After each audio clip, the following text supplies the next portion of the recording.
Avant de commencer l'histoire, dites-nous d'où vous nous regardez en laissant un commentaire ci-dessous. Si vous appréciez cette vidéo, n'oubliez pas de liker et de vous abonner. Passez une merveilleuse journée. Profitez de l'histoire, tout le monde. La Ferrari rouge s'enfendait la 5e avenue comme une balle dorée.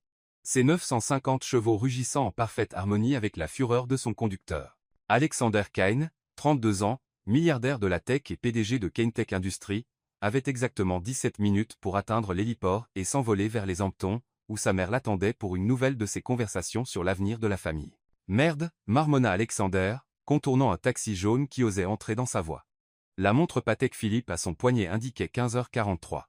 Il était en retard. Le téléphone sonna à travers le système audio de la voiture. Kane à l'appareil, répondit-il sèchement, sans détourner les yeux de la route.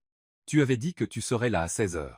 Maman, je suis dans les embouteillages. J'arrive dans 15 minutes, eh bien, j'espère. Nous avons des questions importantes à discuter concernant ton avenir et concernant Victoria.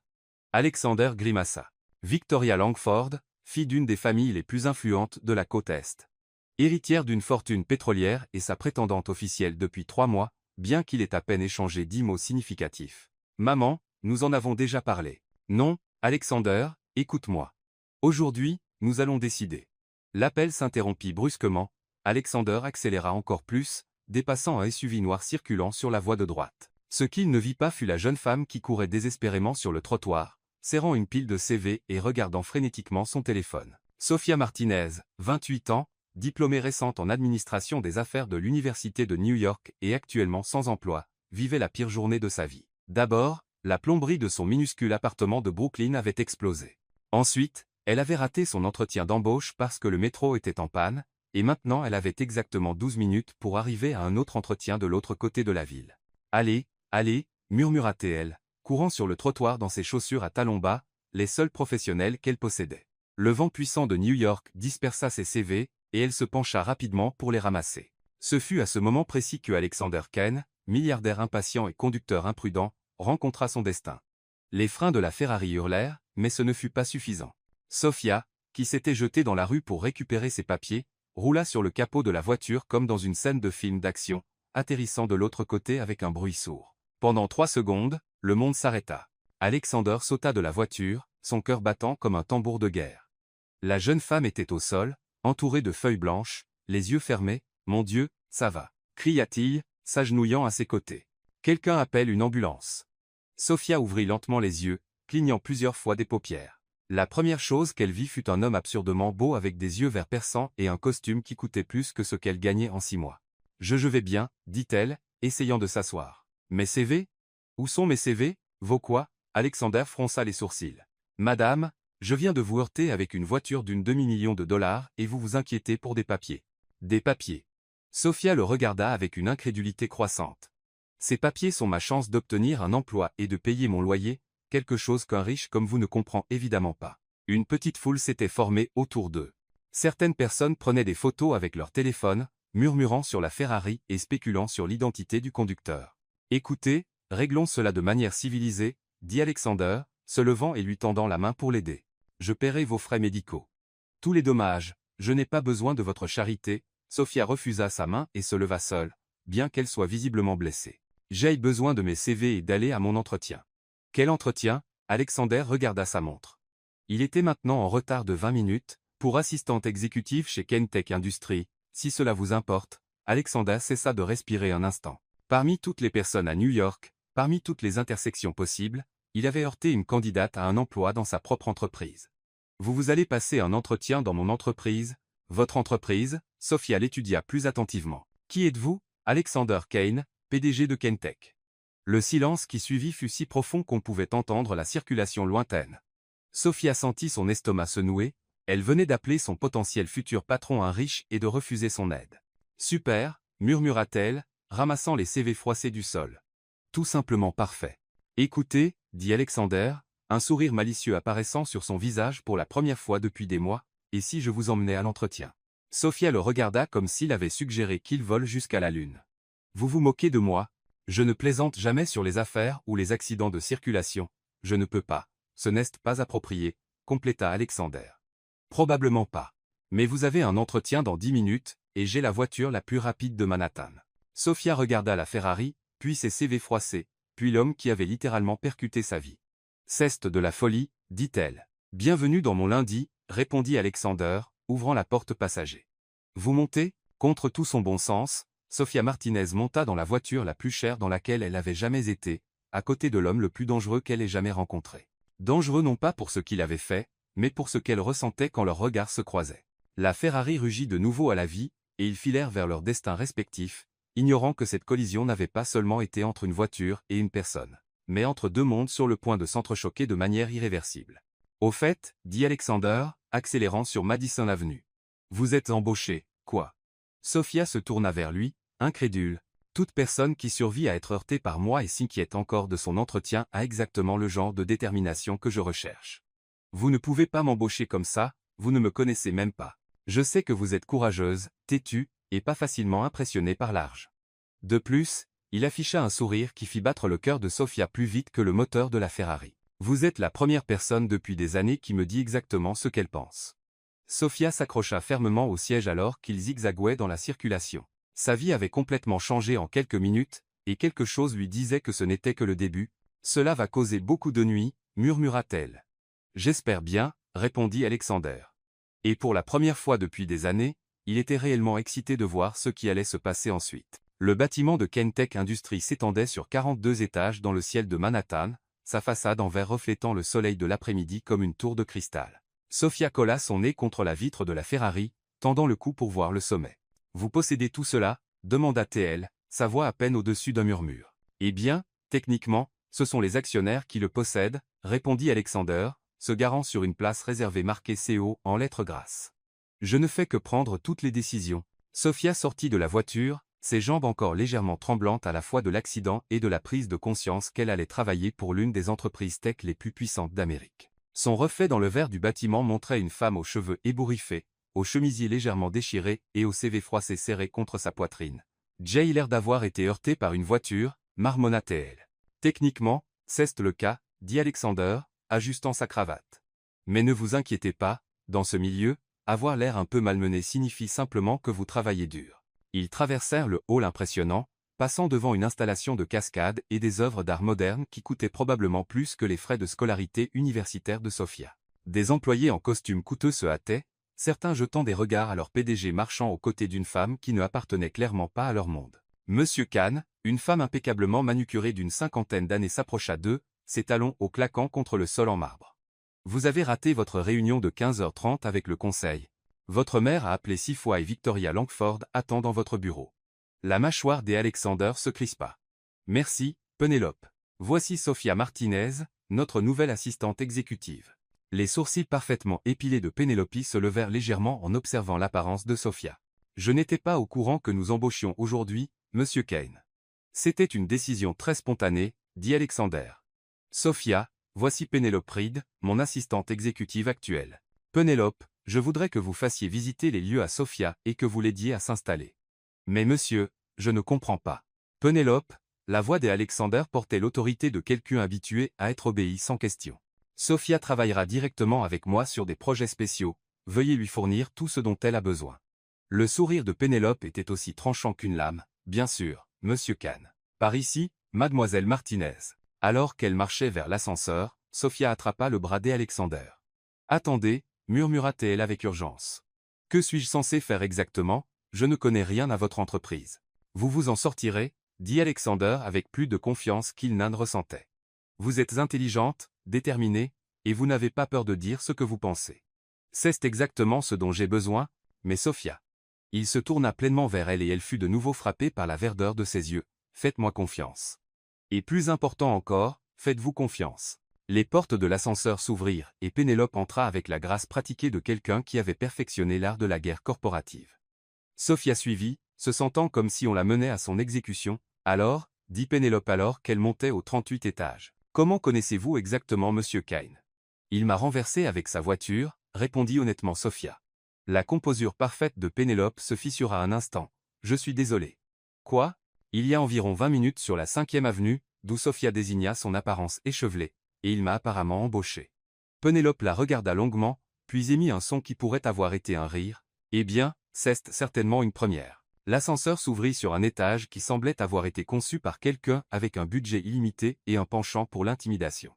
Des fenêtres du sol au plafond offraient une vue breathtaking de Manhattan, tandis que des meubles élégants et une technologie de pointe créaient une atmosphère de pouvoir et de succès. « Votre bureau » dit Pénélope, pointant une station de travail plus grande que tout l'appartement de Sophia. Ordinateur, téléphone, carte d'accès, et elle ouvrit un tiroir révélant une carte de frais pour achat professionnel seulement, bien sûr.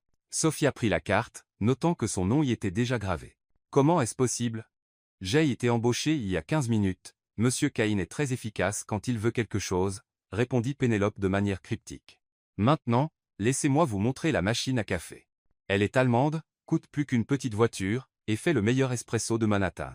Vous devrez savoir comment Monsieur Cain aime son café, qui est noir, sans sucre, et assez fort pour réveiller les morts.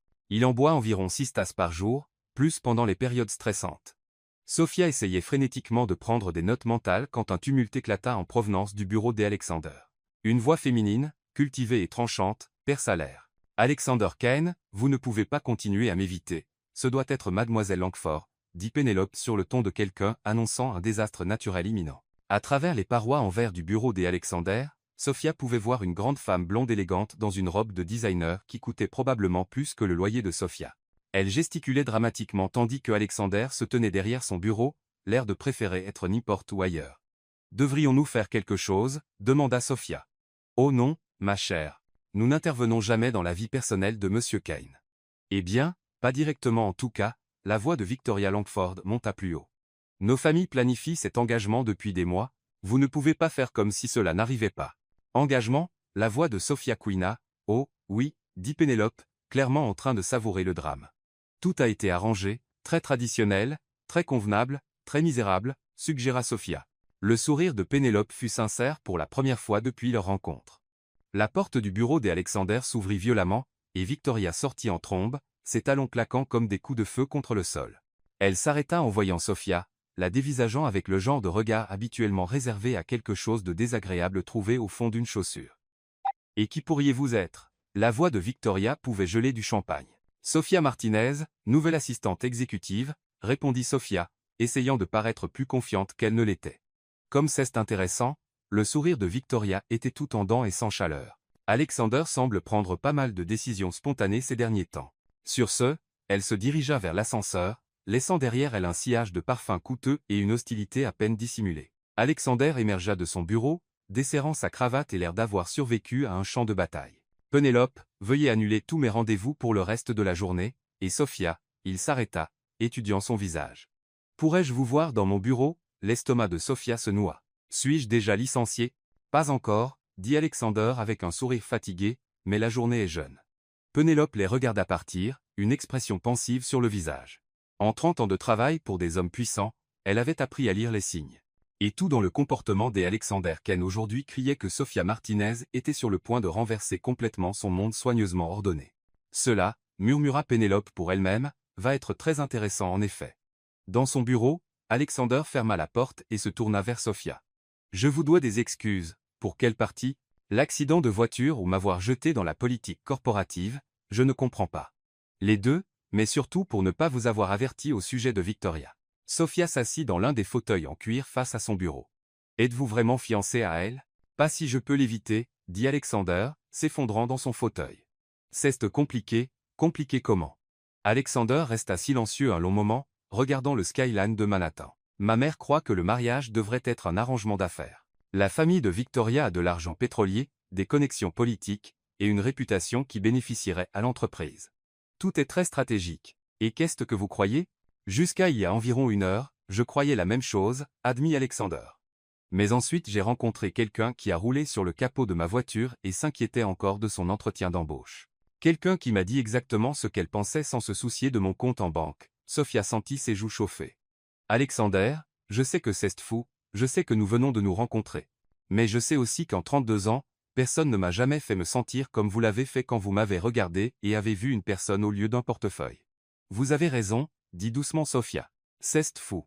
La partie la plus folle est que je m'en fiche. » Ils restèrent un moment dans un silence confortable, le poids des événements de la journée s'installant autour d'eux. Enfin, Sophia parla. « Alors, que se passe-t-il maintenant ? » « Maintenant, » dit Alexander, se levant avec une énergie renouvelée. nous découvrons comment travailler ensemble sans nous entretuer. Et Sophia, oui, bienvenue chez Kentech Industries. Essayez de ne pas laisser quiconque vous jeter sous d'autres capots de voiture. Sophia rit et le son emplit le bureau comme du soleil. Je ferai de mon mieux. Alors que le soleil se couchait sur Manhattan, projetant de longues ombres sur la ville, deux personnes qui s'étaient percutées par accident commencèrent à réaliser que certaines des meilleures choses de la vie arrivent quand on s'y attend le moins. Mais aucun d'eux ne remarqua Pénélope observant à travers la paroi en verre ou le regard calculateur dans ses yeux alors qu'elle prenait son téléphone pour passer un appel très important. Sophia Martinez n'avait jamais été du genre à reculer devant un défi. Mais alors qu'elle fixait son reflet dans le miroir des toilettes pour dame à 6h47, elle se demanda si elle n'avait pas enfin mordu plus qu'elle ne pouvait mâcher. Son premier jour officiel chez Kentech Industries allait commencer, et elle se sentait comme une impostrice dans ses vêtements professionnels achetés à la hâte, un blazer noir et une jupe assortie qui avaient consommé la majeure partie de ses économies, mais qui semblaient encore bon marché comparé à ce que tout le monde portait dans cette tour étincelante du capitalisme. « Tu peux le faire » murmura-t-elle à son reflet, ajustant le blazer pour la 10e fois. « Tu as survécu à être heurté par une Ferrari et embauché par un milliardaire le même après-midi. Comment l'Amérique corporative pourrait-elle être plus dure ? Comme il s'avéra, très dure. » Les portes de l'ascenseur s'ouvrirent au 38 étage pour révéler Pénélope Reed déjà à son bureau, l'air impossiblement impeccable dans un tailleur crème qui coûtait probablement plus que le loyer mensuel de Sophia. Ses cheveux argentés étaient relevés en un chignon parfait, et elle tapait avec la précision d'une pianiste de concert. « Bonjour, Sophia, » dit Pénélope sans lever les yeux de son ordinateur. « Vous êtes en avance ? C'est bien. Monsieur Ken arrivera à 7h30, et il s'attend à ce que son café soit prêt et son emploi du temps revu avant son arrivée. »« D'accord, » dit Sophia, posant son sac à son nouveau bureau. « Café, noir, sans sucre, assez fort pour réveiller les morts. » Exactement. Pénélope leva enfin les yeux, et Sophia capta quelque chose qui pourrait être de l'approbation dans son regard. « Mais d'abord, nous devons parler. » Pénélope se leva et marcha vers les immenses fenêtres surplombant Manhattan, faisant signe à Sophia de la suivre. La ville s'étendait en dessous d'elle comme une carte-mer scintillante. La circulation matinale commençant déjà à serpenter à travers les canyons urbains. En 30 ans de travail dans ce milieu, commença Pénélope, sa voix assez basse pour que personne d'autre ne puisse entendre. Jay apprit que la survie dépend de la compréhension des règles. Pas celles qu'ils écrivent dans les manuels des employés, mais les vraies règles, comme la règle numéro 1, tout le monde surveille tout le monde tout le temps.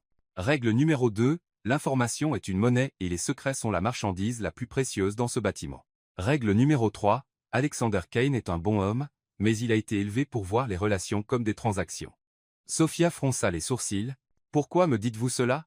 Pénélope se tourna pour l'étudier avec des yeux bleus perçants. « Parce que je vous ai vu entrer dans cette entreprise avec rien d'autre que de la détermination et de l'honnêteté, et j'ai vu quelque chose que je n'ai pas vu dans cet endroit depuis très longtemps, à savoir quelqu'un qui pourrait réellement lui être bénéfique. » Avant que Sophia ne puisse répondre, l'ascenseur sonna, et Alexander sortit, l'air de tout point le milliardaire PDG dans un costume charcoal parfaitement taillé. Ses cheveux noirs étaient encore légèrement humides de sa douche matinale, et il se tenait avec l'allure confiante de quelqu'un qui possédait le monde, ou du moins une portion significative de celui-ci. « Bonjour, Pénélope. » Sophia. Ses yeux s'attardèrent sur Sophia un instant de plus que professionnellement nécessaire. « Café en préparation, » dit Sophia, reconnaissante d'avoir quelque chose de concret à faire.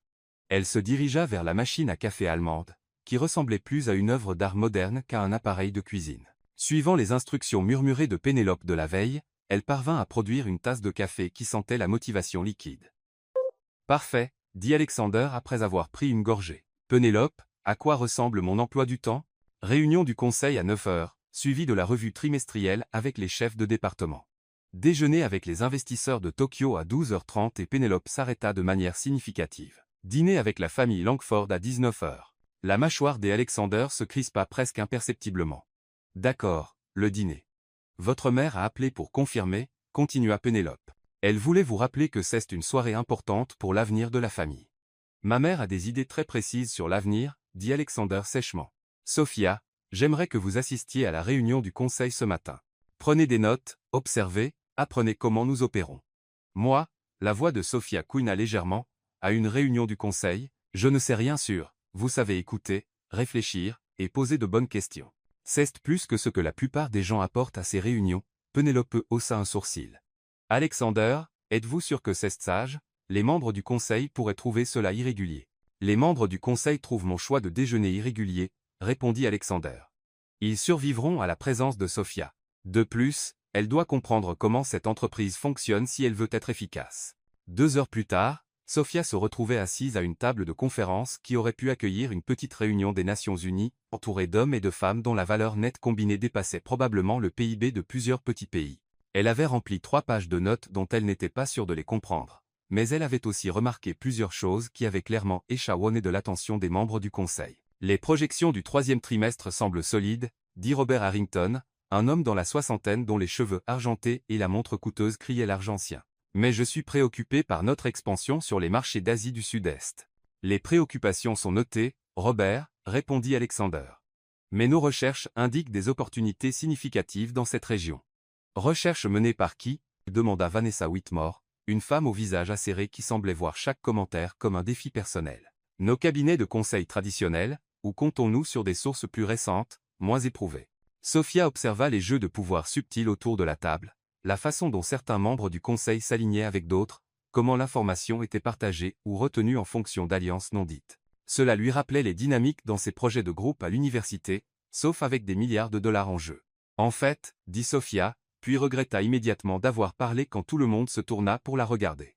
Je suis désolé, je ne voulais pas interrompre. Non, s'il vous plaît, dit Alexander, se penchant en avant avec intérêt. Qu'alliez-vous dire? Sofia prit une profonde inspiration. Je pensais simplement à l'expansion en Asie du Sud-Est. Avez-vous envisagé de vous associer à des entreprises locales au lieu d'essayer d'établir des opérations indépendantes? D'après ce que j'ai lu, de nombreuses entreprises américaines luttent sur ces marchés parce qu'elles ne comprennent pas les nuances culturelles. Mais des partenariats locaux pourraient fournir cette connaissance tout en réduisant les risques d'investissement initiaux.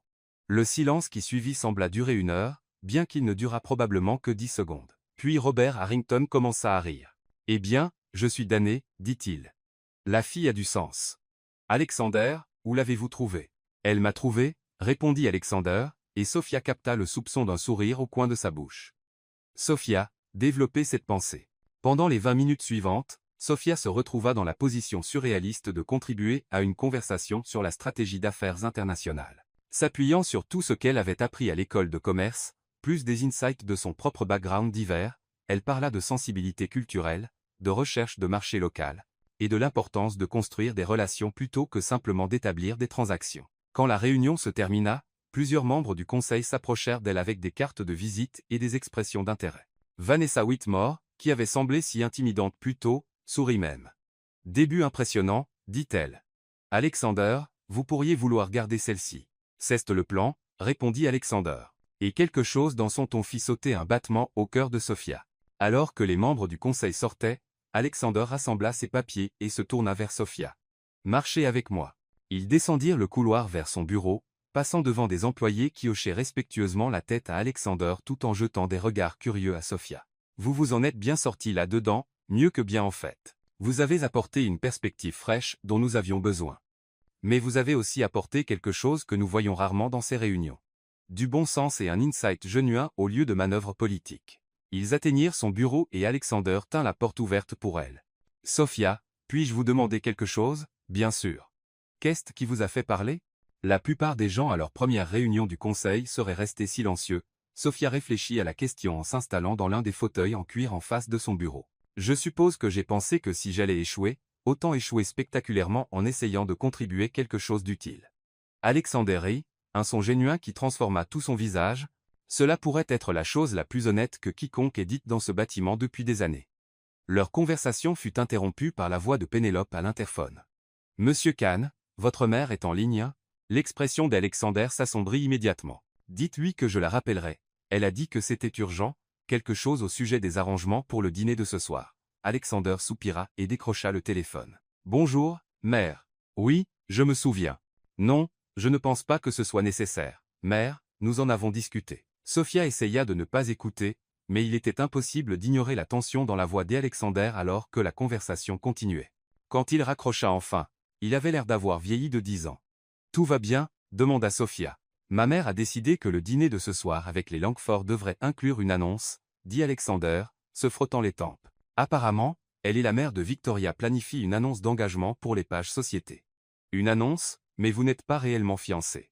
Non, mais essayez d'expliquer cela à 2 femmes qui planifient cette alliance depuis que Victoria et moi étions au lycée préparatoire. » Sofia sentit une étrange torsion dans son estomac à la mention du nom de Victoria. « Qu'allez-vous faire? Je n'en ai aucune idée, admit Alexander.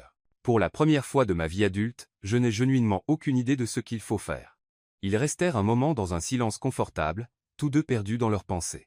Enfin, Sophia parla. Puis-je faire une suggestion? S'il vous plaît. Dites la vérité. Alexander la regarda comme si elle avait suggéré qu'il jongle avec du feu. Mais si vous disiez simplement à votre mère et au Langford que vous n'êtes pas prêt pour le mariage, que vous voulez vous concentrer sur l'entreprise ou voyager ou vous trouver ou quelle excuse vous semble la plus confortable. Sophia, vous ne comprenez pas la pression. Vous avez raison, je ne comprends pas, interrompit doucement Sophia. J'ai grandi dans une famille où nous avions à peine assez d'argent pour nous inquiéter des attentes sociales. Mais je comprends ce que cela fait de vivre la version de la vie de quelqu'un d'autre au lieu de la vôtre. Alexander la regarda longuement. Comment êtes-vous devenu si sage? Prêts étudiant et détermination, répondit Sophia avec un sourire. De plus, parfois il est plus facile de voir les solutions quand on regarde un problème de l'extérieur. Avant que Alexander ne puisse répondre, Penelope apparut dans l'encadrement de la porte. Je suis désolé d'interrompre, mais Victoria Langford est ici pour vous voir. Elle dit que c'est au sujet du dîner de ce soir. Sophia se leva immédiatement. Je devrais y aller. Non, dit fermement Alexander. Restez, s'il vous plaît. J'aurais être besoin d'un témoin pour ce qui va se passer. Victoria entra dans le bureau comme si elle montait sur un tapis rouge, vêtue d'une robe de designer rose pâle qui coûtait probablement plus que la voiture de Sophia. Ses cheveux blonds étaient coiffés en vagues parfaites, et son maquillage était impeccable malgré l'heure matinale. Alexander chéri, dit Victoria, se déplaçant pour embrasser sa joue. Nous devons discuter des arrangements pour ce soir. Victoria, vous vous souvenez de Sophia Martinez, mon assistante exécutive. Le sourire de Victoria pouvait geler du champagne, bien sûr, comme c'est charmant que vous soyez encore là.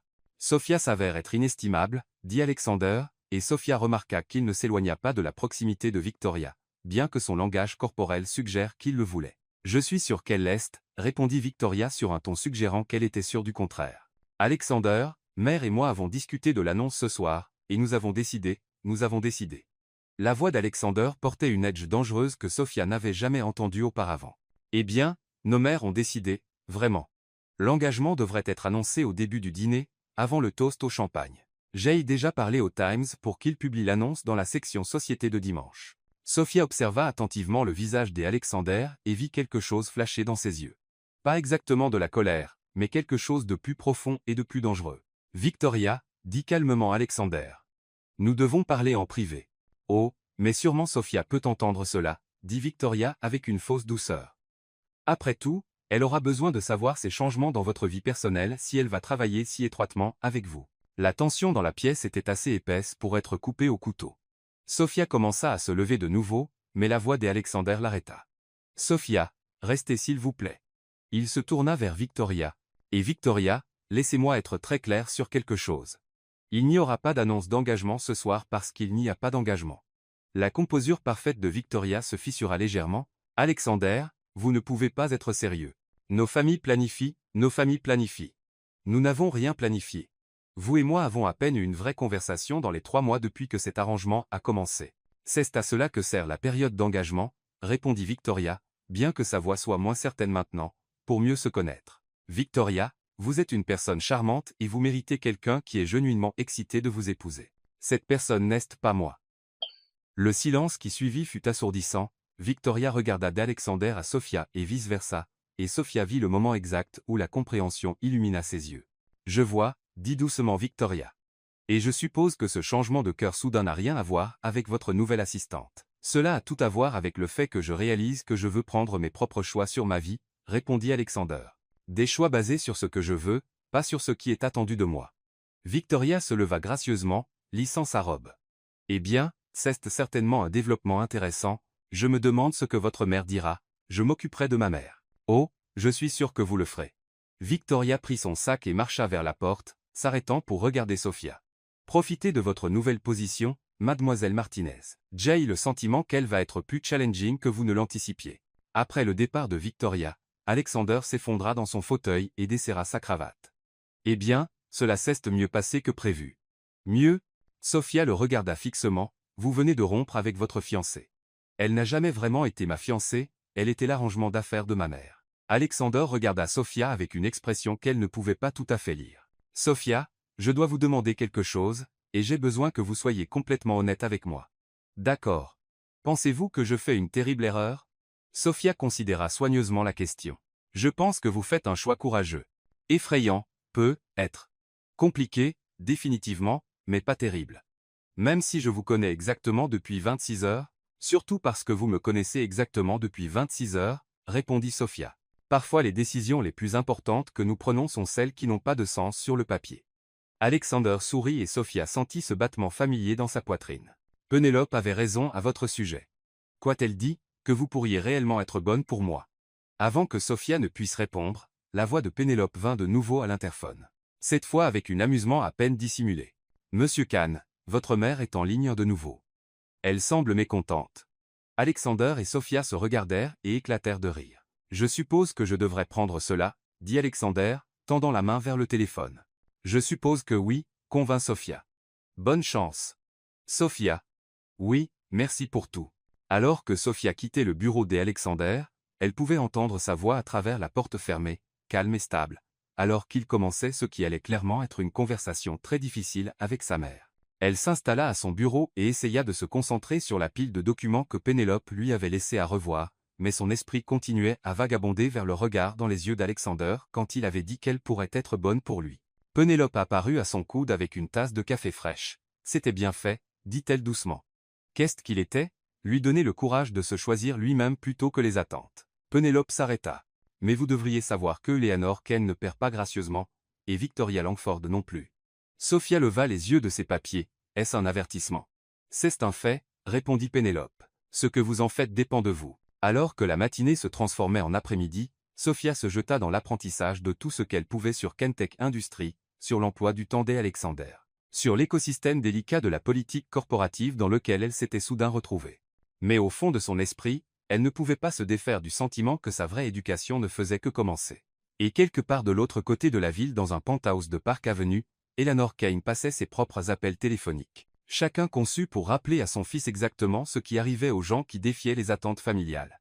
Le jeu ne faisait que commencer, l'appel téléphonique avec Eleanor Kahn avait duré exactement 47 minutes, et à la fin, Alexander avait l'impression d'avoir traversé une restructuration corporative, une prise de contrôle hostile, et un désastre naturel en même temps. La voix de sa mère résonnait encore dans ses oreilles alors qu'il était assis dans son bureau à 20h30 ce soir-là, regardant le skyline de Manhattan scintiller de 1000 lumières, tandis que Sophia travaillait tranquillement à son bureau à l'extérieur. « Tu fais la plus grande erreur de ta vie, Alexander », avait dit Eleanor, sa voix portant le genre de glace qui pouvait geler du champagne en plein versement. L'alliance Langford n'est pas seulement une question de mariage. C'est une question de sécuriser l'avenir de Kentech pour la prochaine génération. Sans leur connexion politique et investissement pétrolier, nous sommes vulnérables à chaque fluctuation du marché, chaque changement réglementaire, chaque concurrent avec des poches plus profondes. Mère, nous avons bâti cette entreprise sur l'innovation, pas sur des mariages arrangés, avait répondu Alexander, bien qu'il puisse sentir sa résolution vaciller sous le poids de sa déception. L'innovation ne vous protège pas des enquêtes gouvernementales, Alexander. L'innovation ne garantit pas d'accords commerciaux favorables. Le père de Victoria siège à 3 comités du Congrès et a le numéro personnel du secrétaire au Trésor. Ce n'est pas de la romance. C'est du sens des affaires. La conversation avait continué sur cette veine avec Eleanor Kahn démantelant systématiquement chaque argument qu'Alexander pouvait avancer tout en exprimant simultanément sa profonde déception face à son instabilité émotionnelle. Soudaine, elle avait raccroché avec une promesse de descendre des Hamptons le lendemain matin pour discuter correctement de la situation, ce qui dans le vocabulaire d'Eleanor Kahn signifiait avec des avocats, des conseillers financiers, et assez de pression sociale pour fissurer du granit. Maintenant, alors que Alexander fixait la ville qu'il avait conquise professionnellement, mais dont il se sentait de plus en plus aliéné personnellement, il se demanda si Sophia Martinez avait la moindre idée du genre de tempête dans laquelle elle était entrée quand elle avait littéralement percuté sa vie. À travers la paroi en verre de son bureau, il pouvait voir Sophia penchée sur une pile de rapports trimestriels, un crayon coincé derrière l'oreille, et un air de concentration intense sur le visage. Elle avait enlevé son blazer des heures plus tôt, et son chemisier blanc était légèrement froissé de la longue journée. D'une certaine manière, elle semblait plus réelle que quiconque dans cette tour étincelante d'ambition et de gestion d'image soigneuse. Sophia, appela-t-il à travers la porte ouverte, il est presque 21h. Vous devriez rentrer chez vous. Elle leva les yeux, clignant comme si elle avait oublié où elle était. J'essaie juste de comprendre ces analyses de pénétration de marché.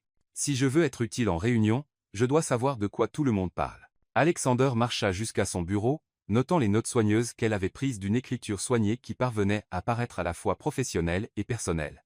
Vous étudiez depuis 6 heures d'affilée. Même les étudiants en commerce de Harvard prennent des pauses. Je n'ai pas été à Harvard, répondit Sophia, étirant les bras au-dessus de la tête. J'ai été à NYU avec des bourses partielles et des prêts étudiants qui me prendront 15 ans à rembourser. Je n'ai pas le luxe de prendre quoi que ce soit pour acquis. Vous n'avez pas à vous prouver à quiconque, Sophia. Vous l'avez déjà fait à la réunion du conseil ce matin. Sophia leva les yeux vers lui avec ses yeux sombres qui semblaient voir à travers sa persona exécutive soigneusement construite. Si, je dois me prouver, surtout maintenant. Que voulez-vous dire? Sophia posa son crayon et se tourna pleinement vers lui. Alexander, j'ai vu la façon dont Victoria m'a regardé aujourd'hui. J'ai entendu l'edge dans la voix de votre mère quand Pénélope a mentionné mon nom au téléphone. Je sais que la moitié des gens dans ce bâtiment pensent que vous m'avez embauché pour des raisons qui n'ont rien à voir avec mes qualifications.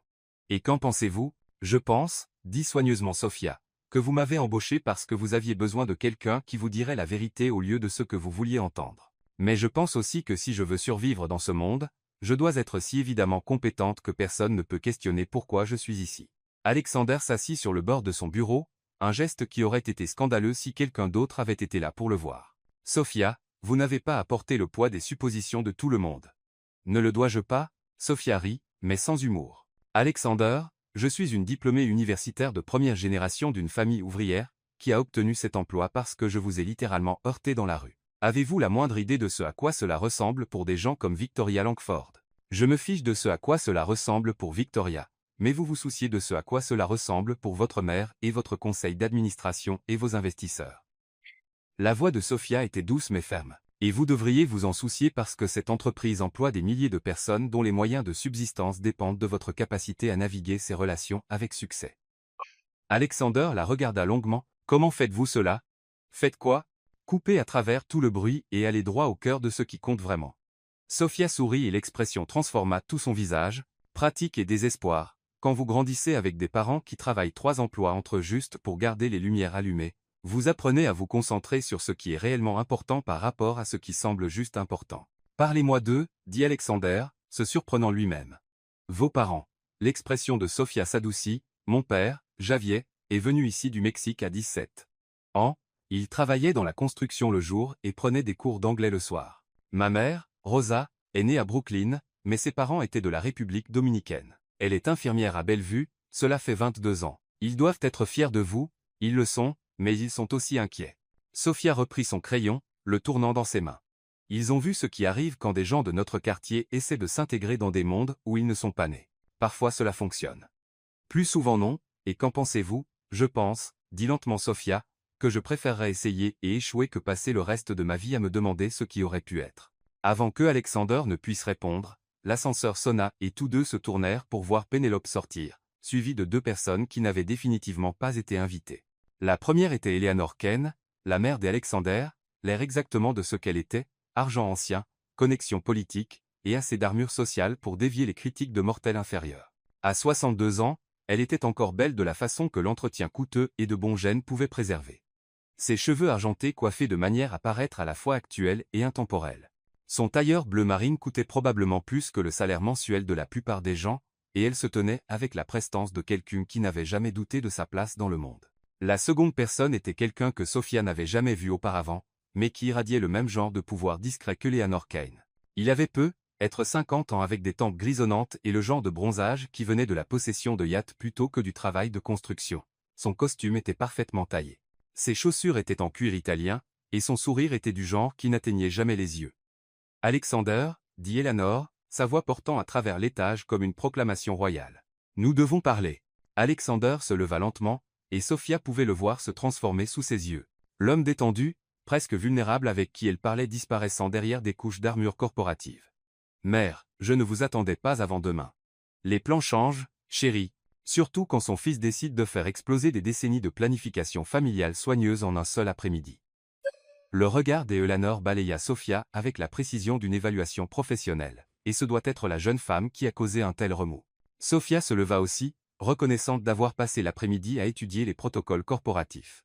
Le sourire d'Eleanor était parfaitement poli et absolument létal. Édouard, voici Sophia Martinez, la nouvelle assistante exécutive d'Alexander.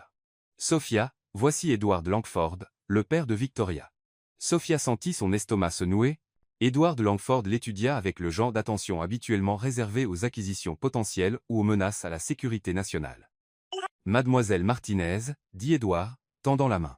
Victoria a mentionné qu'elle vous avait rencontré. Oui, monsieur. Brièvement. Penélope apparut au coude de Sophia avec l'efficacité silencieuse qui l'avait rendue inestimable pendant 3 décennies. Madame Kane. Monsieur Langford, voulez-vous du café, de l'eau? Cela ne prendra pas longtemps, répondit Eleanor, son attention entièrement focalisée sur son fils. Alexander, nous devons discuter de votre décision concernant Victoria. Il n'y a rien à discuter, mère, j'ai fait mon choix. L'avez-vous? Edward parla pour la première fois depuis les présentations. Sa voix portant le genre d'autorité qui venait des comités du Congrès et des connexions au département du Trésor. Parce que de là où je suis, on dirait que vous avez pris une décision impulsive basée sur son regard glissa vers Sophia. Des développements récents, Sophia sentit le sang monter à ses joues, mais avant qu'elle ne puisse parler, Alexander avança. Monsieur Langford, avec tout le respect dû, mes décisions personnelles ne sont pas soumises à l'approbation du Conseil, n'est-ce pas? La voix d'Eleanor était soie sur acier. Alexander, Kaintech Industries n'est pas juste une entreprise, c'est un héritage. Votre père a bâti cette firme sur la compréhension que les affaires et la famille sont inséparables. Chaque décision que vous prenez reflète sur la stabilité de l'entreprise, sa réputation, sa capacité à attirer et maintenir la confiance des investisseurs. Et qu'exactement suggérez-vous? Edward Langford sortit son téléphone et montra l'écran à Alexander. Les rapports préliminaires de l'activité boursière de cet après-midi. L'action Kaintech a chuté de 2,5 points après que des rumeurs ont commencé à circuler sur l'engagement annulé. Alexander fronça les sourcils. Quelles rumeurs? Les médias sociaux sont une merveilleuse chose, dit Eleanor sur le ton de quelqu'un discutant d'une maladie particulièrement virulente. Victoria était compréhensiblement upset après votre conversation aujourd'hui. Elle a être mentionné la situation à quelques amis. Ses amis ont des amis dans la presse financière. Sophia observa attentivement le visage d'Alexander et vit le moment exact où il réalisa l'ampleur de ce qui se passait. Ce n'était plus seulement sur sa vie personnelle, c'était sur les moyens de subsistance de tous ceux qui travaillaient pour Kaintech. Que voulez-vous? Demanda calmement Alexander. Nous voulons que vous pensiez soigneusement aux conséquences de vos actions, répondit Edward. Victoria est prête à passer sur le malentendu de cet après-midi, l'engagement peut procéder comme prévu. Et s'il ne le fait pas? Eleanor et Edward échangèrent un regard qui fit ramper la peau de Sophia. Alexander, dit doucement Eleanor, Edward siège au comité bancaire du Sénat. Il a aussi une influence significative avec la Federal Trade Commission. Kaintech a été remarquablement successful à éviter l'examen réglementaire. Mais ce genre de protection nécessite des relations continues. La menace subtile était si subtile que quelqu'un sans le background de Sophia aurait pu la manquer entièrement.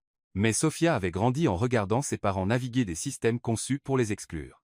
Et elle reconnaissait l'extorsion quand elle l'entendait, peu importe comment elle était poliment formulée. Vous le menacez, dit Sophia avant de pouvoir s'arrêter. Les 3 têtes se tournèrent vers elle avec des expressions allant de la surprise au calcul à la fureur à peine contenue. Je vous demande pardon. La voix d'Eleanor pouvait geler la rivière Hudson. Vous le menacez, répéta Sophia, sa voix plus forte maintenant. Vous lui dites que s'il n'épouse pas votre fille, vous utiliserez vos connexions politiques pour endommager son entreprise. Ce n'est pas de la planification familiale ou de la stratégie d'affaires. C'est du chantage. Le silence qui suivit fut si complet que Sophia pouvait entendre la climatisation bourdonner 40 étages au-dessus de la rue. Edward Langford fut le premier à parler, sa voix très calme et très dangereuse. Mademoiselle Martinez, vous semblez avoir une incompréhension fondamentale de comment fonctionnent les relations d'affaires à ce niveau. Non, je comprends parfaitement, répondit Sophia, se surprenant par son propre courage. Je comprends que vous utilisez votre fille comme un pion politique et menacez l'œuvre de la vie d'un homme pour le forcer à un mariage qu'il ne veut pas. Ce que je ne comprends pas est pourquoi vous pensez que c'est acceptable. Sophia, dit calmement Alexander. Être devriez-vous, être devrais-je quoi? Restez silencieuse pendant que ces gens détruisent tout ce pourquoi vous avez travaillé parce que vous avez eu l'audace de penser que vous devriez choisir votre propre épouse.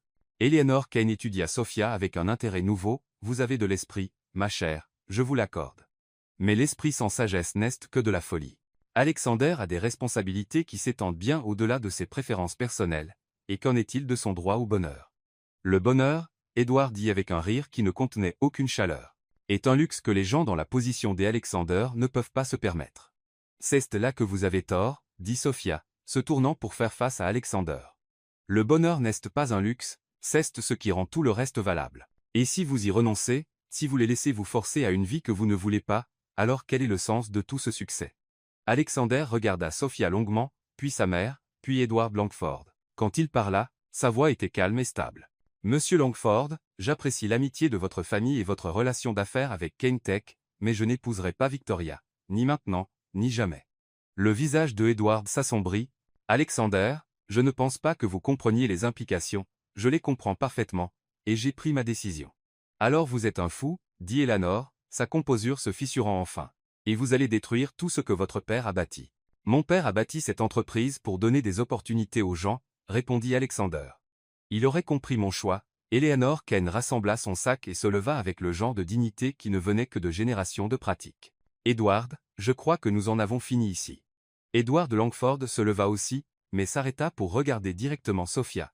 Mademoiselle Martinez, j'espère que vous comprenez que les choix ont des conséquences pour tous les impliqués. Après leur départ, le bureau sembla étrangement vide, comme si un tornado était passé et avait laissé tout paraître normal, mais fondamentalement changé.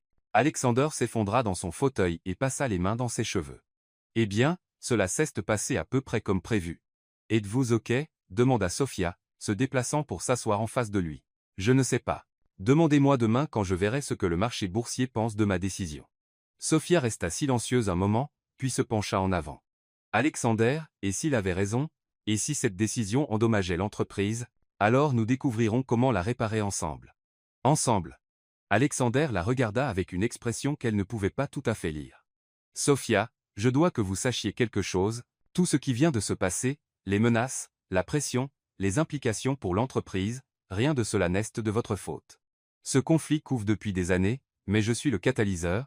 Non, vous êtes la raison pour laquelle j'ai enfin eu le courage de défendre ce en quoi je crois. Sophia sentit des larmes piquer ses yeux. Alexander, je vous ai mis dans une position impossible. Vous m'avez montré que certaines positions valent la peine de se battre pour elles. Avant que Sophia ne puisse répondre, Penélope apparut dans l'encadrement de la porte avec 2 tasses de café et un air de satisfaction sinistre. Je suppose que la réunion ne s'est pas passée comme Madame Kane l'espérait, demanda-t-elle. Pas exactement, répondit Alexander. Penélope, je vais avoir besoin que vous programmiez une réunion avec notre équipe juridique demain matin et notre département PR et probablement notre chef de la sécurité. Vous attendez des ennuis? Alexander regarda Sophia, puis Pénélope.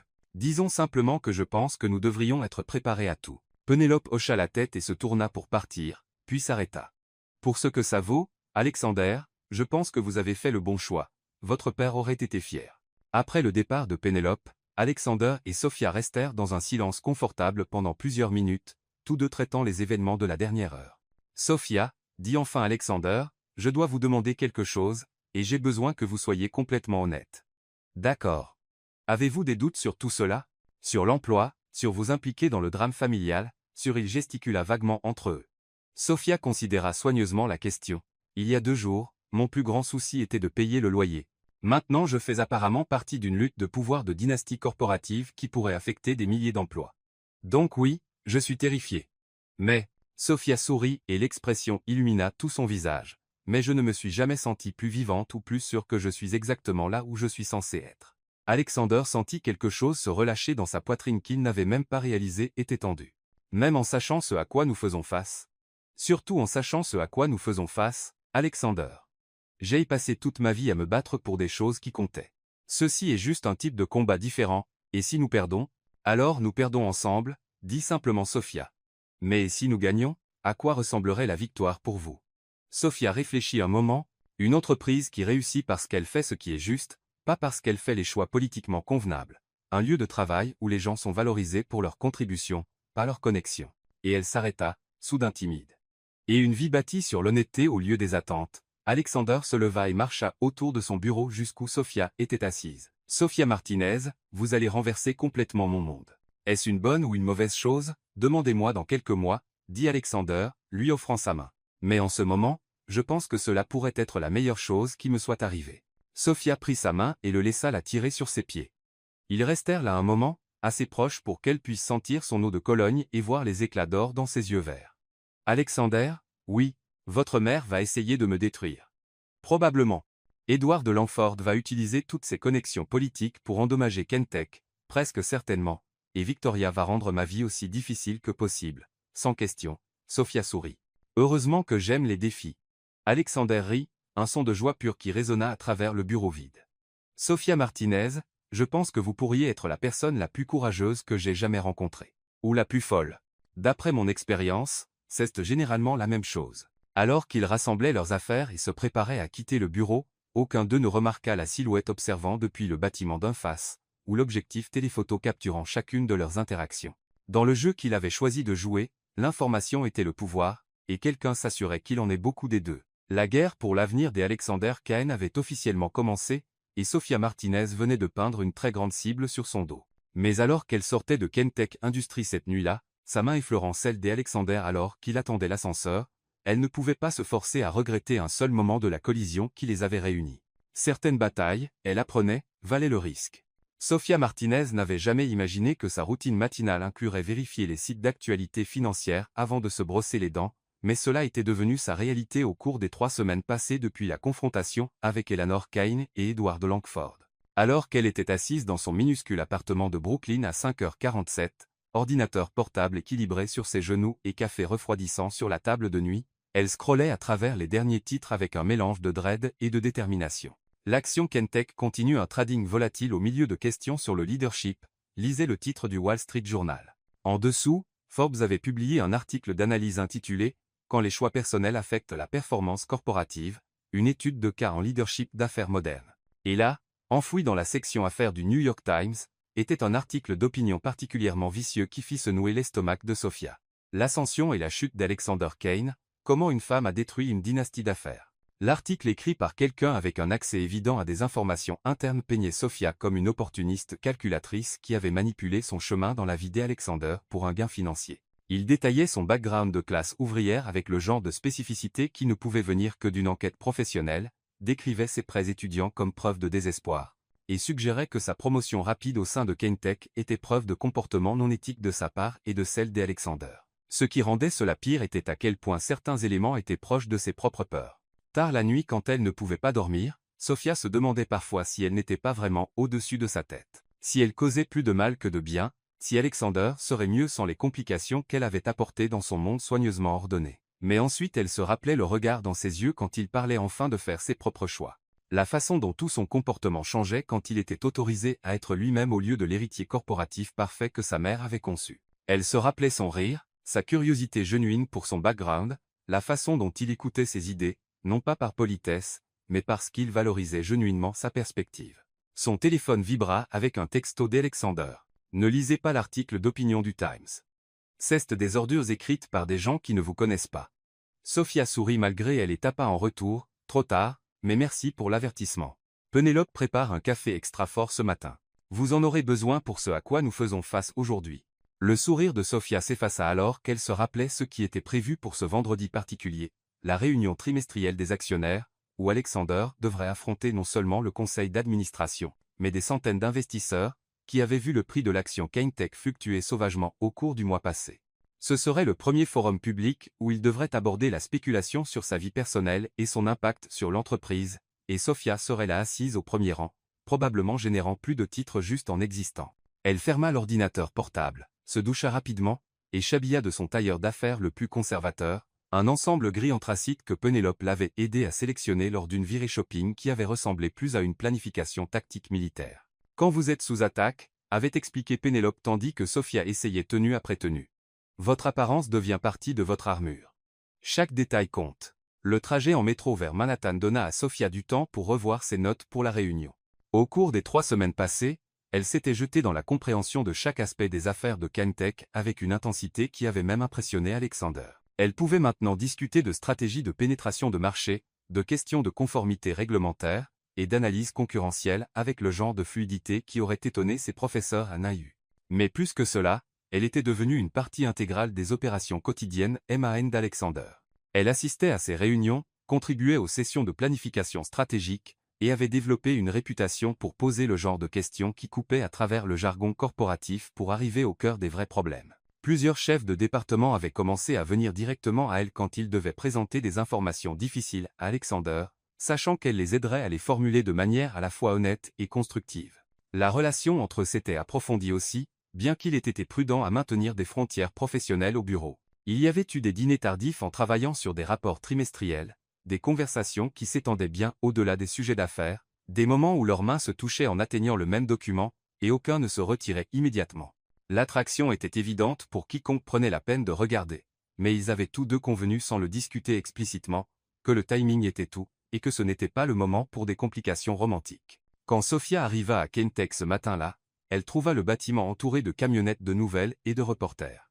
Les gardes de sécurité vérifiaient les ID plus soigneusement que d'habitude, et il y avait une tension dans l'air qui rappelait à Sophia son quartier pendant des tempêtes particulièrement mauvaises. Tout le monde se déplaçant rapidement, tête baissée, essayant d'atteindre la sécurité avant que le pire n'arrive.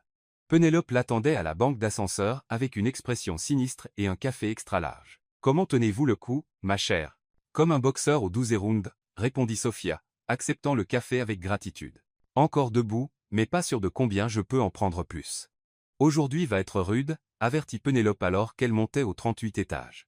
Les actionnaires sont en colère contre la volatilité boursière, le conseil est nerveux sur les menaces réglementaires, et Alexander elle s'arrêta. Alexander essaie de tout tenir ensemble pendant que sa famille le mine systématiquement. « Que voulez-vous dire ?» Penelope tendit à Sophia un dossier. Eleanor Kane a été occupée.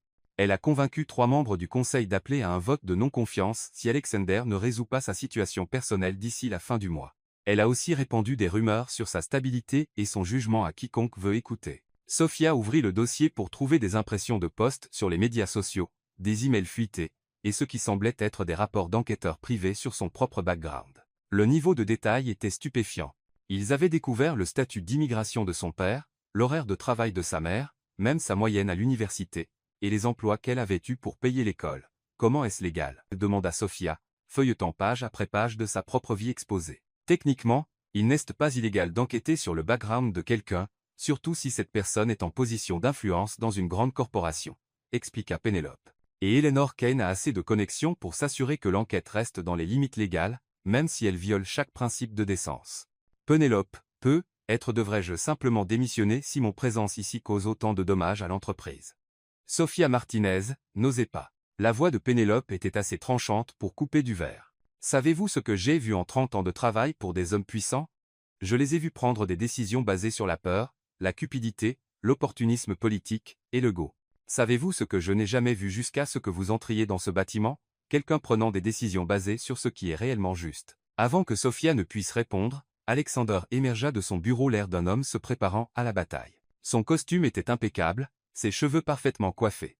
Mais Sophia pouvait voir la tension dans ses épaules et les ombres sous ses yeux suggérant qu'il n'avait pas beaucoup dormi non plus. « Bonjour, dit-il, sa voix soigneusement neutre. « Êtes-vous prête pour cela? Aussi prête que quelque peut l'être pour une humiliation publique ?» répondit Sophia avec un sourire qu'elle espérait plus confiant qu'elle ne se sentait. L'expression d'Alexander s'adoucit. « Sophia, vous n'avez pas à être là aujourd'hui.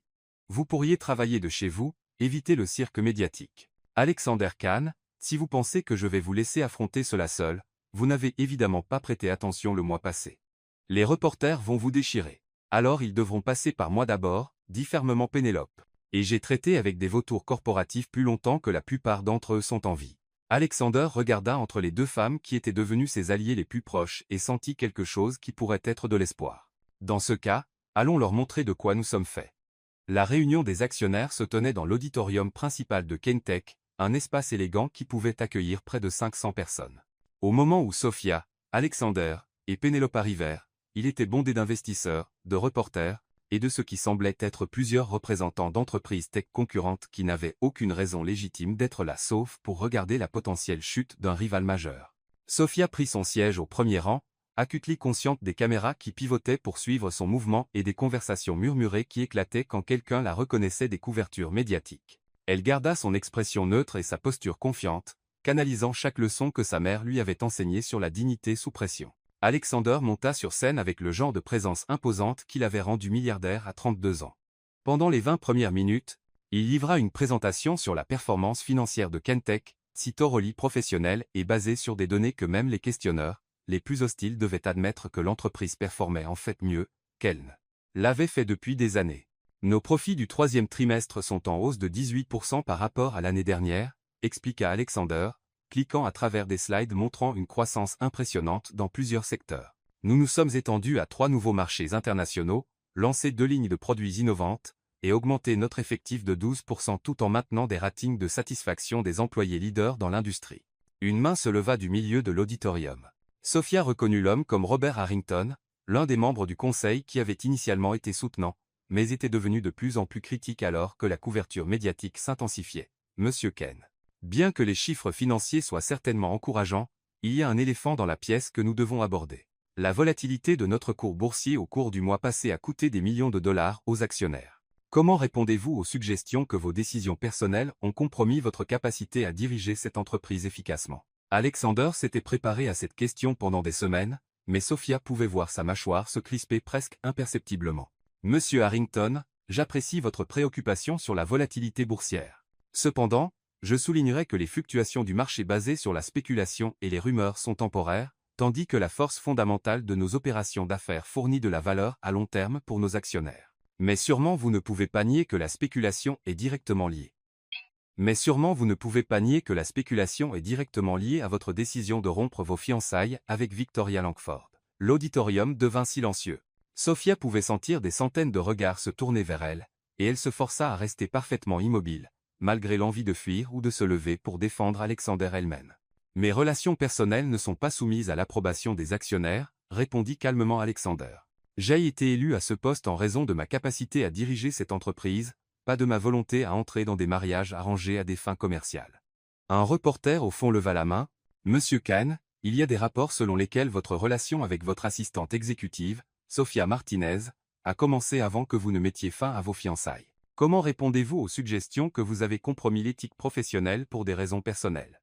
Sophia sentit ses joues brûler, mais elle garda son expression neutre. C'était le moment qu'elle redoutait, quand sa présence deviendrait une responsabilité qu'Alexander devrait défendre publiquement. Ces rapports sont complètement faux, dit Alexander, sa voix portant une edge dangereuse que Sophia n'avait jamais entendue auparavant. Madame Martinez a été embauchée uniquement sur la base de ses qualifications et s'est révélée être l'un des membres les plus précieux de notre équipe. Toute suggestion contraire n'est pas seulement factuellement incorrecte, mais professionnellement insultante pour une femme qui a contribué plus à cette entreprise en un mois que certaines personnes en des années. Une autre main se leva. Celle-ci d'une femme que Sophia ne reconnut pas. Monsieur Kane, compte tenu de l'examen continu et de son impact sur la performance de l'entreprise, ne serait-il pas dans l'intérêt de tous que vous reculiez de votre relation personnelle avec Madame Martinez, au moins jusqu'à ce que la situation se stabilise? Sophia sentit quelque chose se briser en elle. C'était exactement ce qu'elle craignait, que aimer Alexander, parce que c'était cela, même s'il ne l'avait pas dit à voix haute, devienne une arme que ses ennemis pourraient utiliser contre lui. Elle commença à se lever, prête à annoncer sa démission là, devant 500 personnes, quand la voix d'Alexander coupa à travers le murmure de la foule comme une épée. Non, dit-il simplement, cela ne serait dans l'intérêt de personne que je prenne des décisions basées sur la peur, l'intimidation ou la pression politique. Cette entreprise a été bâtie sur le principe que les bonnes idées et le travail acharné comptent plus que les connexions familiales ou les attentes sociales. Madame Martinez représente tout ce qu'il y a de mieux dans ce principe. Il s'arrêta, regardant directement Sophia un moment avant de se tourner vers la foule. Je veux être très clair sur quelque chose. Sophia Martinez n'est pas seulement une employée exceptionnelle. C'est une personne exceptionnelle qui m'a rendu un meilleur leader et cette entreprise plus forte. Toute tentative d'utiliser cela comme une arme contre l'un ou l'autre d'entre nous échouera parce que je refuse de sacrifier de bonnes personnes pour une convenance politique. Le silence qui suivit fut assourdissant. Sophia sentit des larmes piquer ses yeux, mais elle les refoula, déterminée à ne pas donner aux caméras de séquence qui pourraient être utilisées contre eux plus tard. Puis, de quelque part au milieu de l'auditorium, une voix cria « Question pour Madame Martinez ». Tous les regards se tournèrent vers Sophia, et elle sentit son estomac se nouer. Ce n'était pas prévu. Les réunions d'actionnaires étaient censées être entre le leadership de l'entreprise et les investisseurs, pas des opportunités de mettre les employés en procès. Alexander avança. Madame Martinez n'est pas un dirigeant de l'entreprise et n'est pas tenue de répondre à des questions dans ce forum.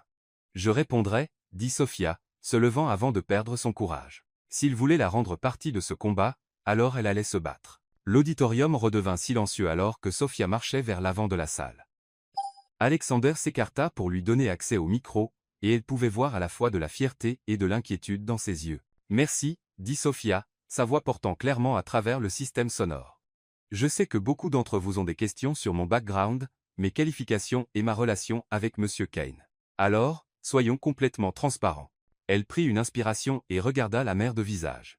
Certains curieux, certains hostiles, certains simplement attendant de voir ce qui allait se passer ensuite. Il y a 3 mois, j'étais au chômage, vivant dans un appartement d'une chambre à Brooklyn et essayant de comprendre comment payer mes prêts étudiants.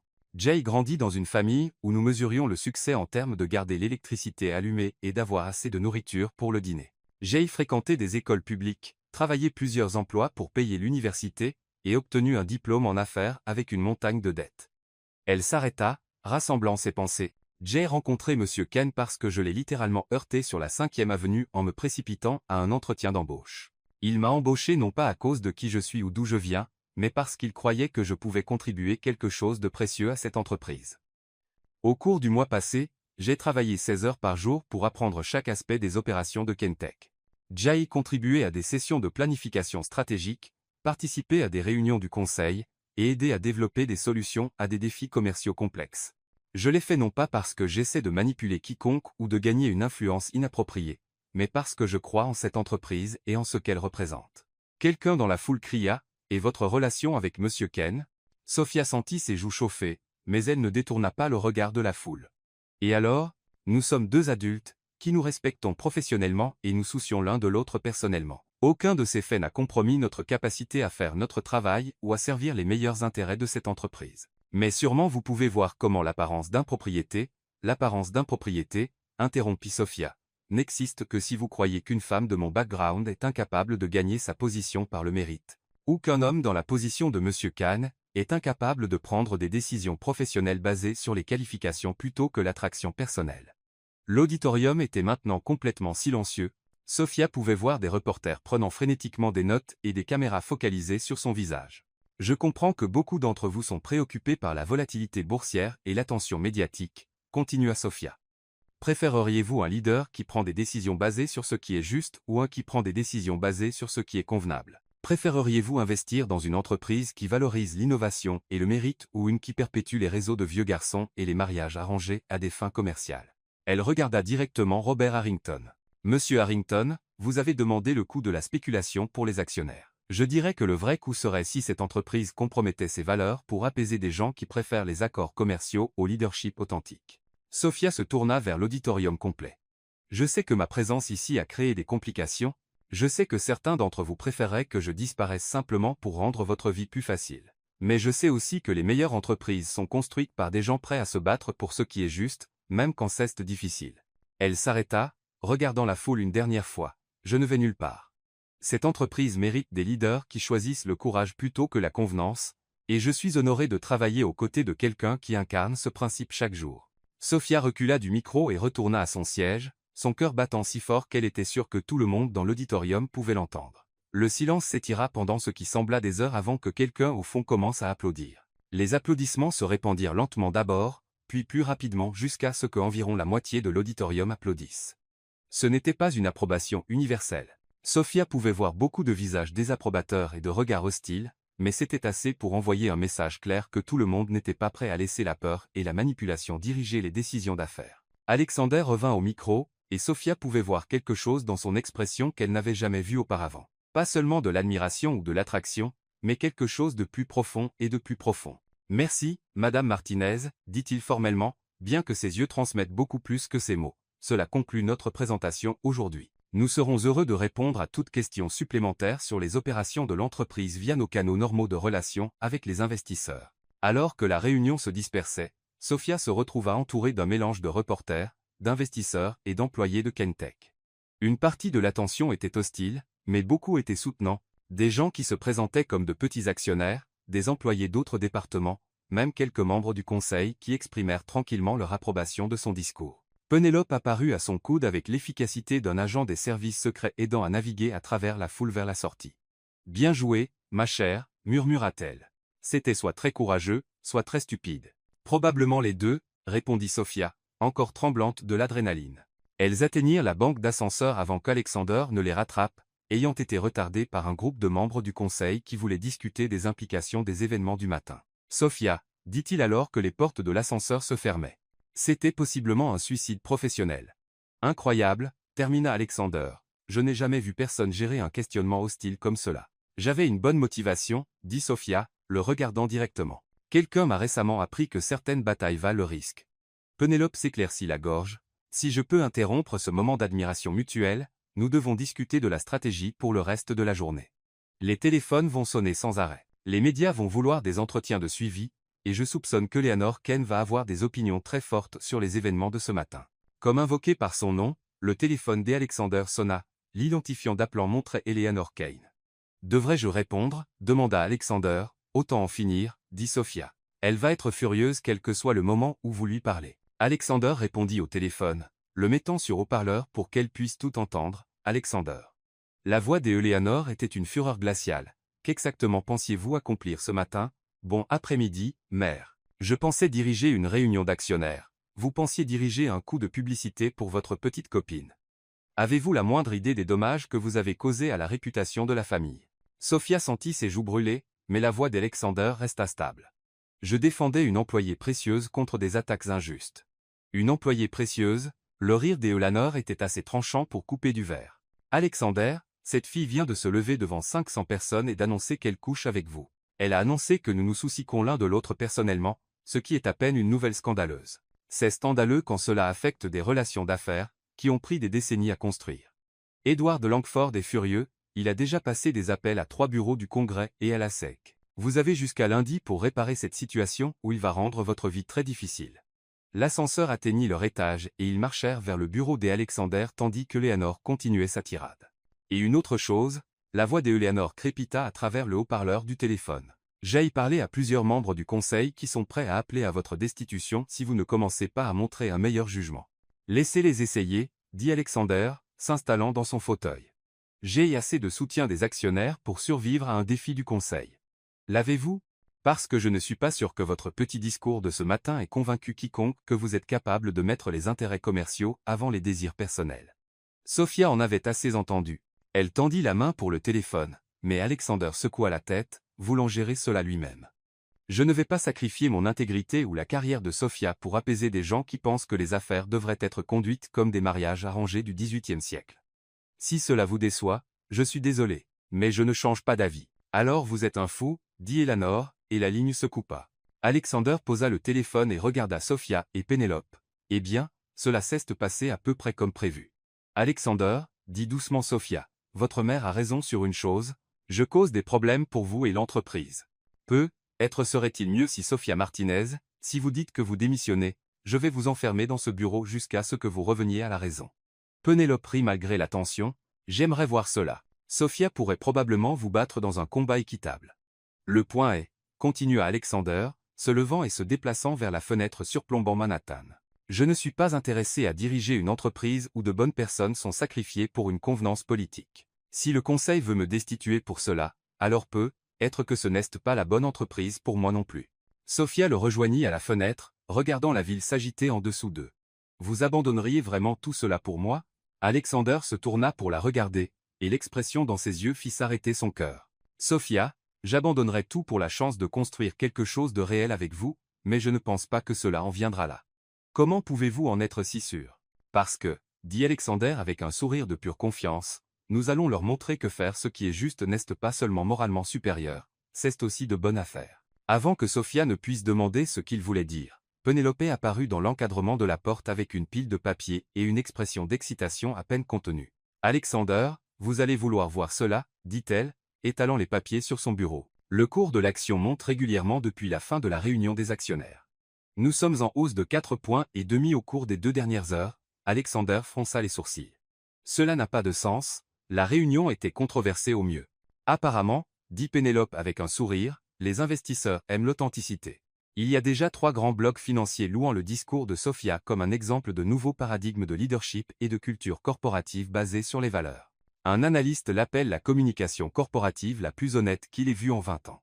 Sophia fixa les papiers avec incrédulité, dites-vous que mon discours a réellement aidé le cours de l'action? Je dis, répondit Pénélope, que parfois dire la vérité est la meilleure stratégie d'affaires de toutes. Alors que l'après-midi avançait, il devint clair que les événements du matin avaient effectivement changé l'opinion publique en leur faveur. Les médias sociaux étaient remplis de commentaires soutenant le courage de Sophia et l'intégrité d'Alexander. Plusieurs grands investisseurs appelèrent pour exprimer leur confiance accrue dans le leadership de KaneTech. Même certains des membres du conseil qui avaient été critiques commencèrent à reculer leur position. Mais Sophia savait que Eleanor Kane et Edward Langford n'étaient pas le genre de personnes qui abandonnaient facilement. La victoire en relations publiques était importante, mais la vraie bataille ne faisait que commencer. Ce soir-là, alors que Sofia et Alexander travaillaient tard dans son bureau en revoyant les développements de la journée, Pénélope frappa à la porte avec une expression préoccupée. « Je suis désolé d'interrompre, mais il y a quelque chose que vous devez tous deux savoir, » dit-elle, s'installant dans l'un des fauteuils en face du bureau d'Alexander. « J'ai entendu des rumeurs de mes contacts dans d'autres entreprises. Eleanor Kane passe des appels à des clients majeurs suggérant que Kentek pourrait ne pas être un partenaire fiable en raison de l'instabilité du leadership. » La mâchoire d'Alexander se crispa. Elle sabote activement l'entreprise, il semble. Il y a plus. Edward Langford a apparemment engagé une firme de gestion de crise pour planter des histoires négatives sur Sofia dans les grands médias. Il planifie une attaque coordonnée au cours des prochaines semaines. Sofia sentit son estomac se nouer. Quel genre d'histoire?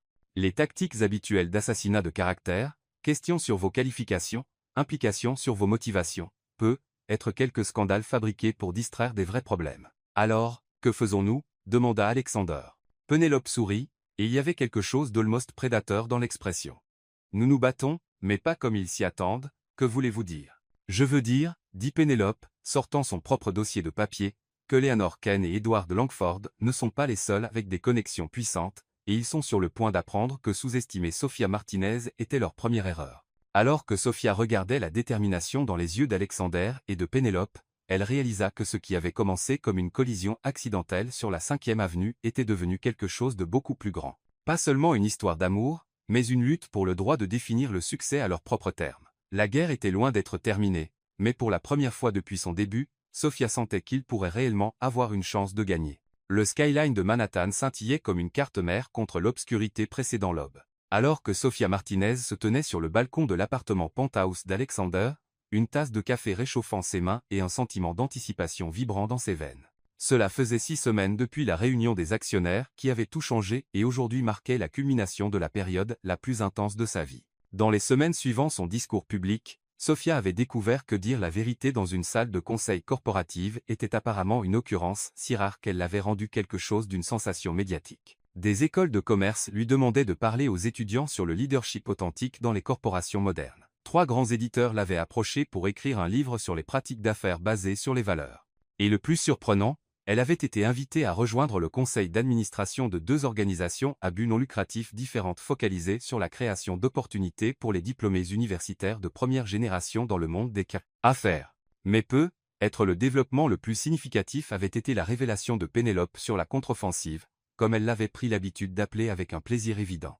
Il s'avéra que 30 ans de travail pour des exécutifs puissants avaient donné à Pénélope Reed un réseau de contacts qui rivalisait avec les capacités de collecte de renseignements de la CIA.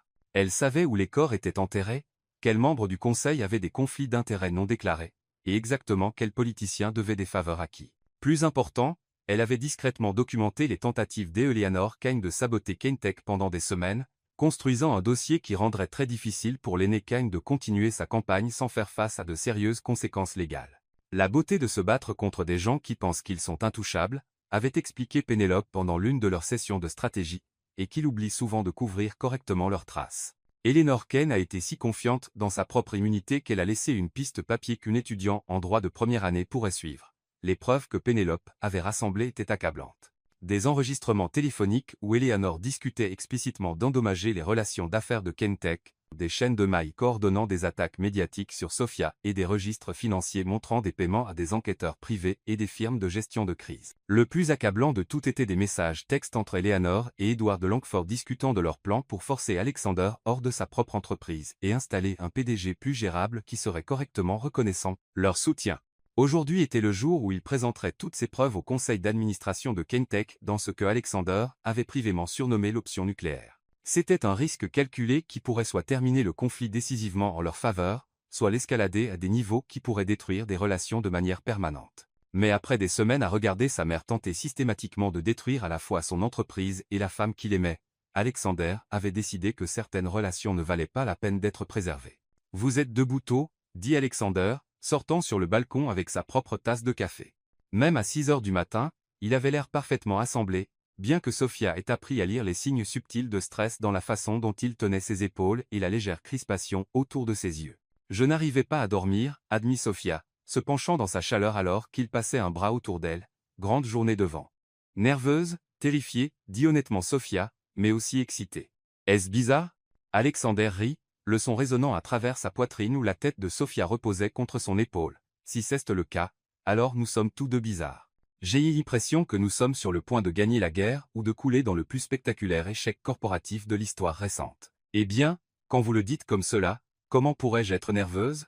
Ils restèrent dans un silence confortable pendant quelques minutes, regardant la ville se réveiller en dessous d'eux. Sophia se sentait parfois encore comme si elle vivait la vie de quelqu'un d'autre quand elle regardait Manhattan depuis le 42e étage d'un bâtiment qu'Alexander possédait entièrement. Le penthouse était beau, mais pas ostentatoire, plus comme une version très chère d'une maison normale que le genre de palais de milliardaire qu'elle avait imaginé avant de connaître de vrais milliardaires. « Sophia, » dit calmement Alexander, « je dois vous dire quelque chose avant d'aller au combat aujourd'hui. » Elle inclina la tête pour le regarder, notant l'expression sérieuse sur son visage. Cela sonne omineux.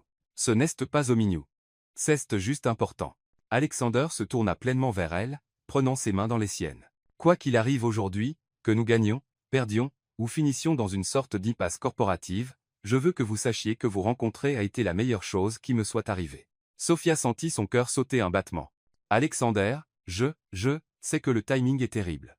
Je sais que nous sommes au milieu d'une crise qui rend le développement normal d'une relation impossible, mais je sais aussi que je vous aime, Sophia Martinez, et je veux construire une vie avec vous quel que soit ce qui arrive avec Kentek ou ma famille ou tout le chaos externe. Sophia le regarda un moment, absorbant la vulnérabilité dans ses yeux verts et la façon dont ses mains tremblaient légèrement en tenant les siennes. Vous m'aimez, complètement, désespérément, d'une manière qui viole probablement plusieurs principes de jugement d'affaires sains. Sophia rit, sentant des larmes piquer ses yeux. Eh bien, c'est pratique parce que je vous aime aussi. Complètement, désespérément, et d'une manière qui viole définitivement tout ce que mes parents m'ont appris sur ne pas s'impliquer avec mon patron. Le sourire des Alexander était comme du soleil perçant à travers des nuages d'orage. Alors, qu'en faisons-nous? Nous gagnons aujourd'hui, dit fermement Sophia. Nous prouvons que faire ce qui est juste n'est pas seulement moralement supérieur, mais aussi de bonne affaire. Nous montrons à tout le monde que le leadership authentique et les relations genuines peuvent créer plus de valeur que les manœuvres politiques et les mariages arrangés.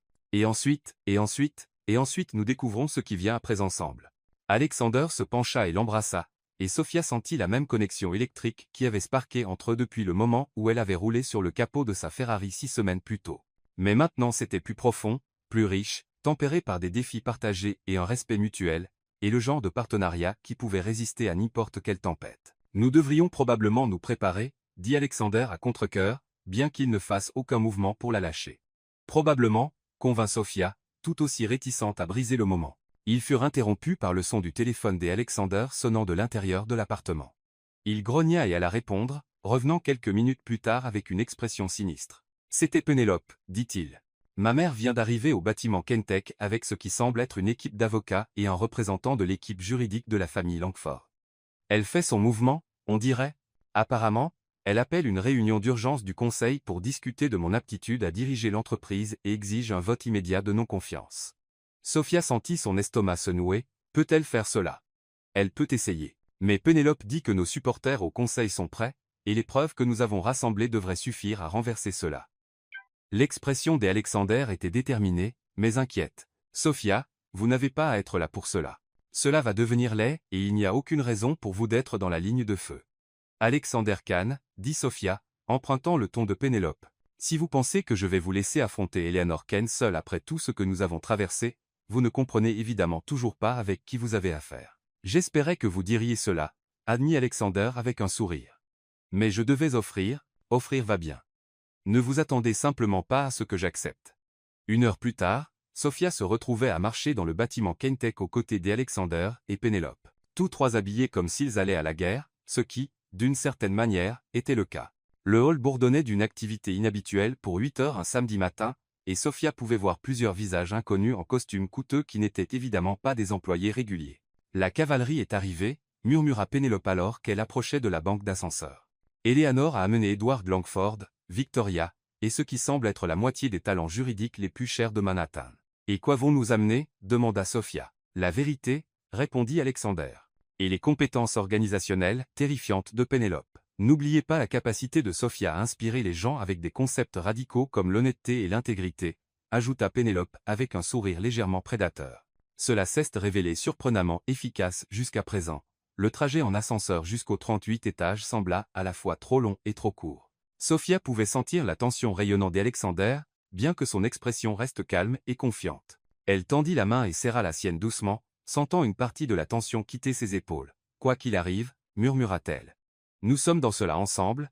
Ensemble, convint Alexander, serrant en retour.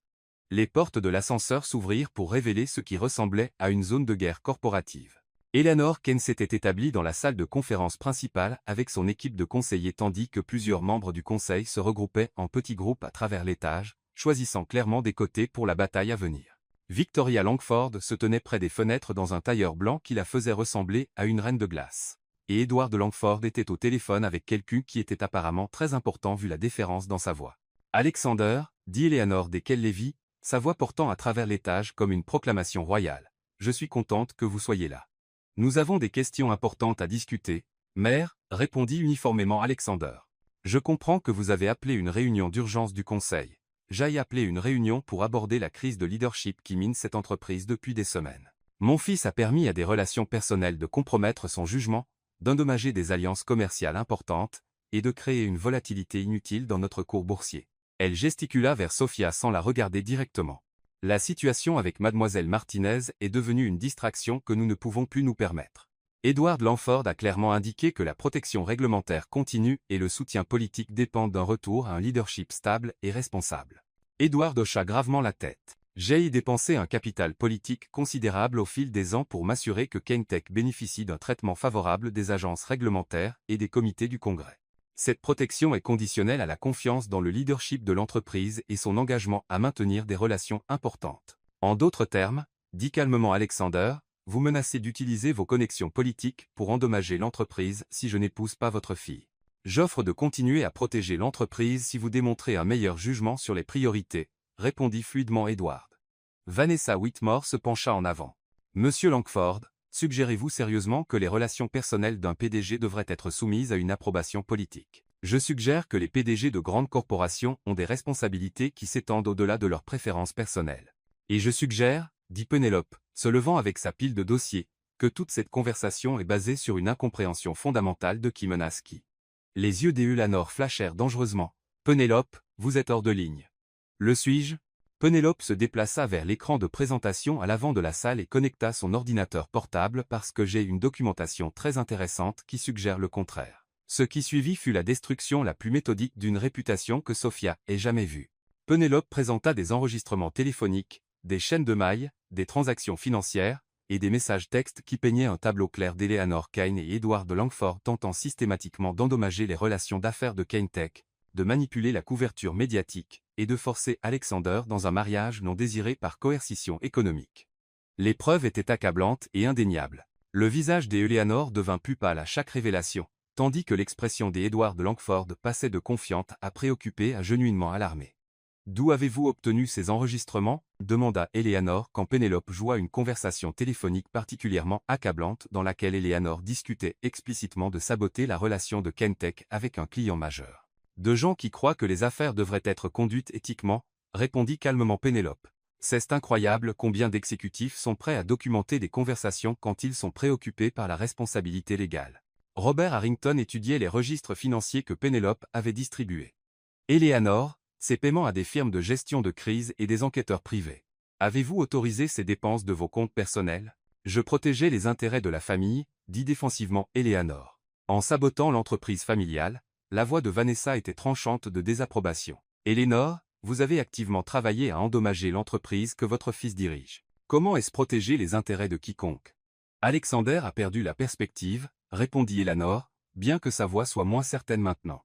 Il prend des décisions basées sur l'émotion plutôt que la stratégie. Comme la décision d'embaucher quelqu'un qui a augmenté l'efficacité départementale de 23%, demanda Penelope, consultant ses notes. Ou la décision de poursuivre des stratégies d'expansion internationale qui ont généré 47 millions de dollars en nouveaux revenus. Ou peut être la décision de mettre en œuvre des programmes de satisfaction des employés qui ont réduit le turnover de 35%. Sophia cligna des yeux de surprise. Elle n'avait pas réalisé que ces contributions étaient suivies si précisément ou qu'elles avaient été si mesurablement réussies. Toutes les initiatives de Sophia ont été documentées et analysées, dit Alexander, la fierté évidente dans sa voix. Son impact sur cette entreprise a été entièrement positif indépendamment de notre relation personnelle. C'est ridicule. Nous parlons d'une secrétaire qui est ici depuis 6 semaines. Nous parlons d'une assistante exécutive qui a contribué plus au succès de cette entreprise en 6 semaines que certains membres du conseil en 6 ans. Vanessa répondit tartement. Et franchement, Victoria, les tentatives de votre famille de manipuler cette situation par des menaces et de la coercition ont été bien plus dommageables que n'importe quelle relation personnelle. Edward Langford se leva brusquement. Je n'ai pas à écouter ces accusations, Eleanor. Je pense que nous devrions reconsidérer notre approche de cette situation. Asseyez-vous, Edward, dit une nouvelle voix de l'encadrement de la porte. Tout le monde se tourna pour voir le sénateur William Harrison, le président du comité bancaire du Sénat, et Sophia réalisa avec une amasement croissante le mentor politique et plus grand supporter d'Edward Langford. Sénateur Harrison, dit Edward, clairement surpris. Je ne vous attendais pas. Je suis sûr que non, répondit le sénateur Harrison, entrant dans la salle avec la présence qui venait de 30 ans en politique. Surtout vu les appels téléphoniques que je reçois sur vos tentatives d'utiliser l'influence du comité à des fins commerciales personnelles, Edward pâlit. Sénateur, je peux expliquer. Vous pouvez expliquer pourquoi vous menacez d'actions réglementaires contre une grande corporation américaine parce qu'ils ne participeront pas aux arrangements de mariage de votre fille. Je serais très intéressé par cette explication, Edward. Sophia observa le calcul politique se dérouler en temps réel alors que Edward Langford réalisait que ces menaces avaient spectaculairement rebondi. Apparemment, utiliser l'influence du Congrès pour forcer des mariages était mal vu même à Washington. De plus, continua le sénateur Harrison, j'ai revu le dossier de conformité et la performance financière de Kentek. Cette entreprise est exactement le genre d'histoire de succès américaine que le Congrès devrait soutenir, pas menacer. Il se tourna vers Alexander avec un léger sourire. Monsieur Kahn, je m'excuse pour toute confusion sur les relations réglementaires. Le statut de Kentek est basé entièrement sur le mérite de votre entreprise, pas sur vos décisions personnelles. Eleanor Kahn semblait vieillir de 10 ans en 10 secondes alors qu'elle réalisait que son plan maître n'avait pas seulement échoué, mais avait en fait renforcé la relation même qu'elle essayait de détruire. Alexander, dit-elle calmement. Peut-être devrions-nous discuter cela en privé. Non, mère, répondit fermement Alexander, nous discutons cela en privé depuis des semaines, et cela n'a mené qu'à de la manipulation et des menaces. Cela finit aujourd'hui. Il se leva et s'adressa directement au conseil. Mesdames et messieurs, je veux être complètement clair sur ma position. Sophia Martinez n'est pas seulement une employée précieuse. C'est la femme que j'aime et que j'ai l'intention d'épouser. Quiconque a un problème avec cela peut le discuter directement avec moi, mais je ne tolérerai pas de tentative d'endommager sa réputation ou de menacer le succès de cette entreprise. Le silence qui suivit fut brisé par l'élan applaudissement de Vanessa Whitmore. Bien dit, Alexander. Et pour le dossier, je propose que nous commandions formellement vous et mademoiselle Martinez pour vos contributions au succès continu de Kentek. Secondé, dit Robert Harrington, qui avait apparemment été complètement conquis par la présentation de Pénélope. Tous en faveur, demanda Vanessa. Toutes les mains dans la salle se levèrent sauf celle d'Eleanor et de Victoria. Même Edward Langford, réalisant apparemment de quel côté soufflait le vent politique, vota en faveur. Alors que la réunion se dispersait, Eleanor Kahn rassembla ses papiers avec autant de dignité qu'elle pouvait en muster. Elle s'arrêta à la porte pour regarder Alexander et Sophia. « J'espère que vous savez ce que vous faites, Alexander, dit-elle calmement. Pour la première fois de ma vie, mère, je le sais, répondit Alexander. Après que tout le monde elle soit parti, Alexander, Sophia et Pénélope se retrouvèrent seuls dans la salle du conseil, entourés des preuves de leur victoire et des débris de la bataille corporative la plus intense qu'aucun d'eux ait jamais vécue. Alors, dit Sophia, brisant le silence. Cela s'est bien passé, Alexander rit, un son de pur soulagement et de joie. Sophia Martinez, vous avez un don pour l'understatement. C'est l'un de mes nombreux talents, répondit Sophia avec un sourire. Avec détruire accidentellement des dynasties d'affaires et inspirer des révoltes en salle de conseil. Pénélope organisait ses fichiers avec la satisfaction de quelqu'un qui venait de gagner un match d'échecs particulièrement challenging. Je dois dire, en 30 ans de guerre corporative, je n'ai jamais vu quelque chose d'assez comme cela. Que se passe-t-il maintenant, demanda Sophia. Maintenant, dit Alexander, se déplaçant pour se tenir à côté d'elle. Nous dirigeons une entreprise ensemble sans interférence de gens qui pensent que les affaires devraient être conduites comme de la politique médiévale. Et personnellement, demanda Sophia, levant les yeux vers lui avec des yeux qui scintillaient de malice. Personnellement, dit Alexander, tombant à un genou à côté de son fauteuil. J'espérais que vous pourriez considérer rendre notre partenariat officiel. Le cœur de Sophia s'arrêta alors que Alexander sortait de la poche de sa veste une petite boîte de velours. Alexander, vous n'êtes pas Sophia Martinez, dit Alexander, ouvrant la boîte pour révéler une bague élégante et belle sans être ostentatoire. Voulez-vous m'épouser? Pas parce que c'est bon pour les affaires ou politiquement avantageux, ou parce que nos familles l'ont arrangé, mais parce que je vous aime et ne peux pas imaginer construire une vie avec quelqu'un d'autre. Sophia fixa la bague, puis le visage d'Alexander, puis Pénélope, qui observait avec un délice à peine contenu. « Vous avez planifié cela », accusa Sophia Pénélope. « J'ai peu, être aidé avec le timing », admit Pénélope. Et la sélection de la bague et la coordination avec le sénateur Harrison et peut être quelques autres détails. Vous planifiez une proposition au milieu d'un coup d'État corporatif. Sophia, dit doucement Alexander, je planifie cette proposition depuis le jour où vous avez roulé sur le capot de ma voiture et m'avez dit exactement ce que vous pensiez des riches. Tout le reste n'était que logistique. Sophia regarda de nouveau la bague, puis le visage d'Alexander et sentit son cœur déborder d'amour pour cet homme qui avait été prêt à risquer tout pour la chance de choisir sa propre vie. Oui, dit-elle simplement. Oui, bien sûr, oui. Alexander glissa la bague à son doigt et l'embrassa tandis que Pénélope applaudissait et prenait des photos avec son téléphone pour ce qu'elle insistait être une documentation historique importante. Alors quoi maintenant ? Demanda Sophia, quand ils se séparèrent enfin. Maintenant, dit Alexander. Nous planifions un mariage et dirigeons une entreprise et prouvons que parfois les meilleures décisions d'affaires sont celles que vous prenez avec votre cœur. Ensemble, ajouta Sophia. Ensemble. Alexander convint. 6 mois plus tard, Sophia Martinez-Kahn se tenait dans la même salle de conseil où elle avait d'abord défendu son droit à aimer qui elle choisissait, regardant le skyline de Manhattan à travers des fenêtres qui ne semblaient plus comme des barrières entre des mondes, mais comme des vues de possibilités infinies. Kentech Industries venait d'annoncer son trimestre le plus profitable de l'histoire de l'entreprise. Sophia avait été promue directrice du développement stratégique et avait été invitée à parler à 3 grandes conférences d'affaires sur le leadership authentique dans les corporations modernes. Alexander avait fait la couverture de Fortune Magazine comme PDG de l'année pour son engagement envers les pratiques d'affaires basées sur les valeurs. Mais être le plus important, ils avaient prouvé que l'amour et le succès n'étaient pas mutuellement exclusifs. Que les meilleurs partenariats, que ce soit en affaires ou dans la vie, étaient construits sur l'honnêteté, le respect, et le courage de choisir l'authenticité plutôt que la convenance. Prête à rentrer à la maison, Madame Kahn, demanda Alexander, apparaissant à son coude avec 2 tasses de café et un sourire qui faisait encore sauter des battements à son cœur. Prête, répondit Sophia, prenant sa main et son café. Mais d'abord, Pénélope a laissé quelque chose sur mon bureau que je dois vous montrer. Quoi maintenant ? Demanda Alexander avec une résignation moqueuse. Dites-moi s'il vous plaît qu'elle ne planifie pas une autre révolution corporative. Pas exactement, dit Sophia avec un sourire, mais elle a reçu un appel de la Harvard Business School. Apparemment, ils veulent écrire une étude de cas sur nous, sur comment nous avons accidentellement révolutionné la gouvernance corporative en choisissant l'amour plutôt que la politique. Alexander rit, le son résonnant à travers le bureau vide. Sophia Martinez-Kahn. Je pense que vous allez renverser tout le monde des affaires. Est-ce une bonne ou une mauvaise chose ?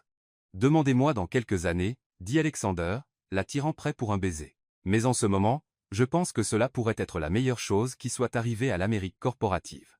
Alors qu'il sortait de Kentech Industries ce soir-là, main dans la main et prêt à affronter quels que soient les défis à venir, Sophia réfléchit au étrange voyage qui les avait réunis.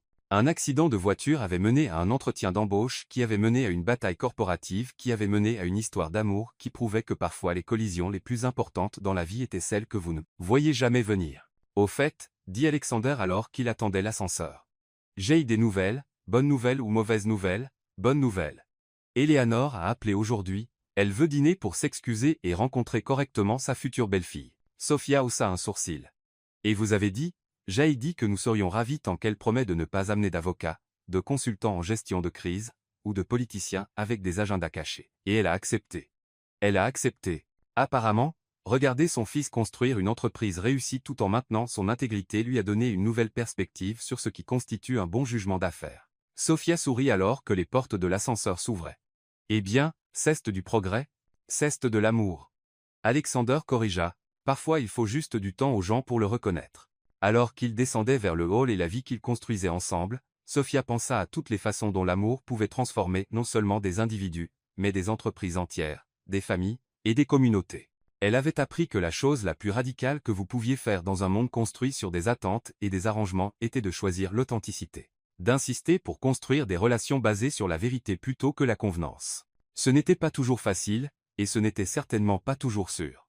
Mais alors qu'elle regardait la bague à son doigt et l'homme à ses côtés, Sophia savait que certains risques n'étaient pas seulement valables. Ils étaient essentiels pour devenir la personne que vous étiez censé être. La Ferrari les attendait dans le garage, rouge éclatante sous les lumières fluorescentes comme un rappel de comment leur histoire avait commencé. Mais maintenant, Au lieu d'un symbole de richesse et de privilèges imprudents, elle représentait quelque chose d'entièrement différent. Preuve que parfois les plus belles destinations étaient celles que vous atteigniez par accident avec la bonne personne à vos côtés pour le voyage. Prête pour le trajet de retour, Madame Kane demanda Alexander, ouvrant la porte passager avec une fioriture théâtrale. Toujours, répondit Sophia, s'installant dans le siège en cuir qui avait autrefois semblé un luxe au-delà de ses rêves les plus fous et qui maintenant ressemblait à rentrer à la maison. Mais cette fois, essayez de ne pas heurter de piétons. Je ne fais aucune promesse, dit Alexander avec un sourire. Après tout, regardez comme cela a bien fonctionné la dernière fois. Alors qu'il sortait dans la circulation de Manhattan, Sophia baissa sa vitre pour sentir l'air de la ville passer sur son visage. Quelque part là-dehors, il y avait d'autres personnes se précipitant à des entretiens d'embauche, d'autres PDG faisant des choix impossibles, d'autres familles luttant avec l'équilibre entre tradition et changement. Et être s'ils étaient très chanceux, certains d'entre eux auraient leur propre collision avec le destin, leur propre moment où tout ce qu'ils pensaient savoir sur le succès et l'amour et la bonne façon de vivre serait complètement renversé par une rencontre qu'ils n'avaient jamais vue venir. Parce que parfois Sophia avait appris que les meilleures choses dans la vie arrivaient quand vous arrêtiez d'essayer de contrôler chaque variable et commenciez à prêter attention aux possibilités qui émergeaient quand des mondes différents se percutaient. Et parfois si vous étiez assez courageux pour faire confiance à la collision au lieu de la combattre, vous découvriez que l'amour pouvait vraiment conquérir tout, même la politique corporative, les attentes familiales, et l'assumption que le bonheur était un luxe que les gens réussis ne pouvaient pas se permettre. La Ferrari accéléra dans la nuit de Manhattan, portant deux personnes qui avaient appris que la décision d'affaires la plus importante que vous pouviez prendre était de choisir de construire une vie basée sur ce qui comptait le plus. Derrière eux, le bâtiment Kentech s'élevait dans le ciel comme un phare de possibilités, preuve que les entreprises pouvaient réussir en faisant ce qui est juste, et que parfois l'investissement le plus profitable que vous pouviez faire était dans le courage d'être authentique. Cela avait été une sacrée collision, et ce n'était que le début.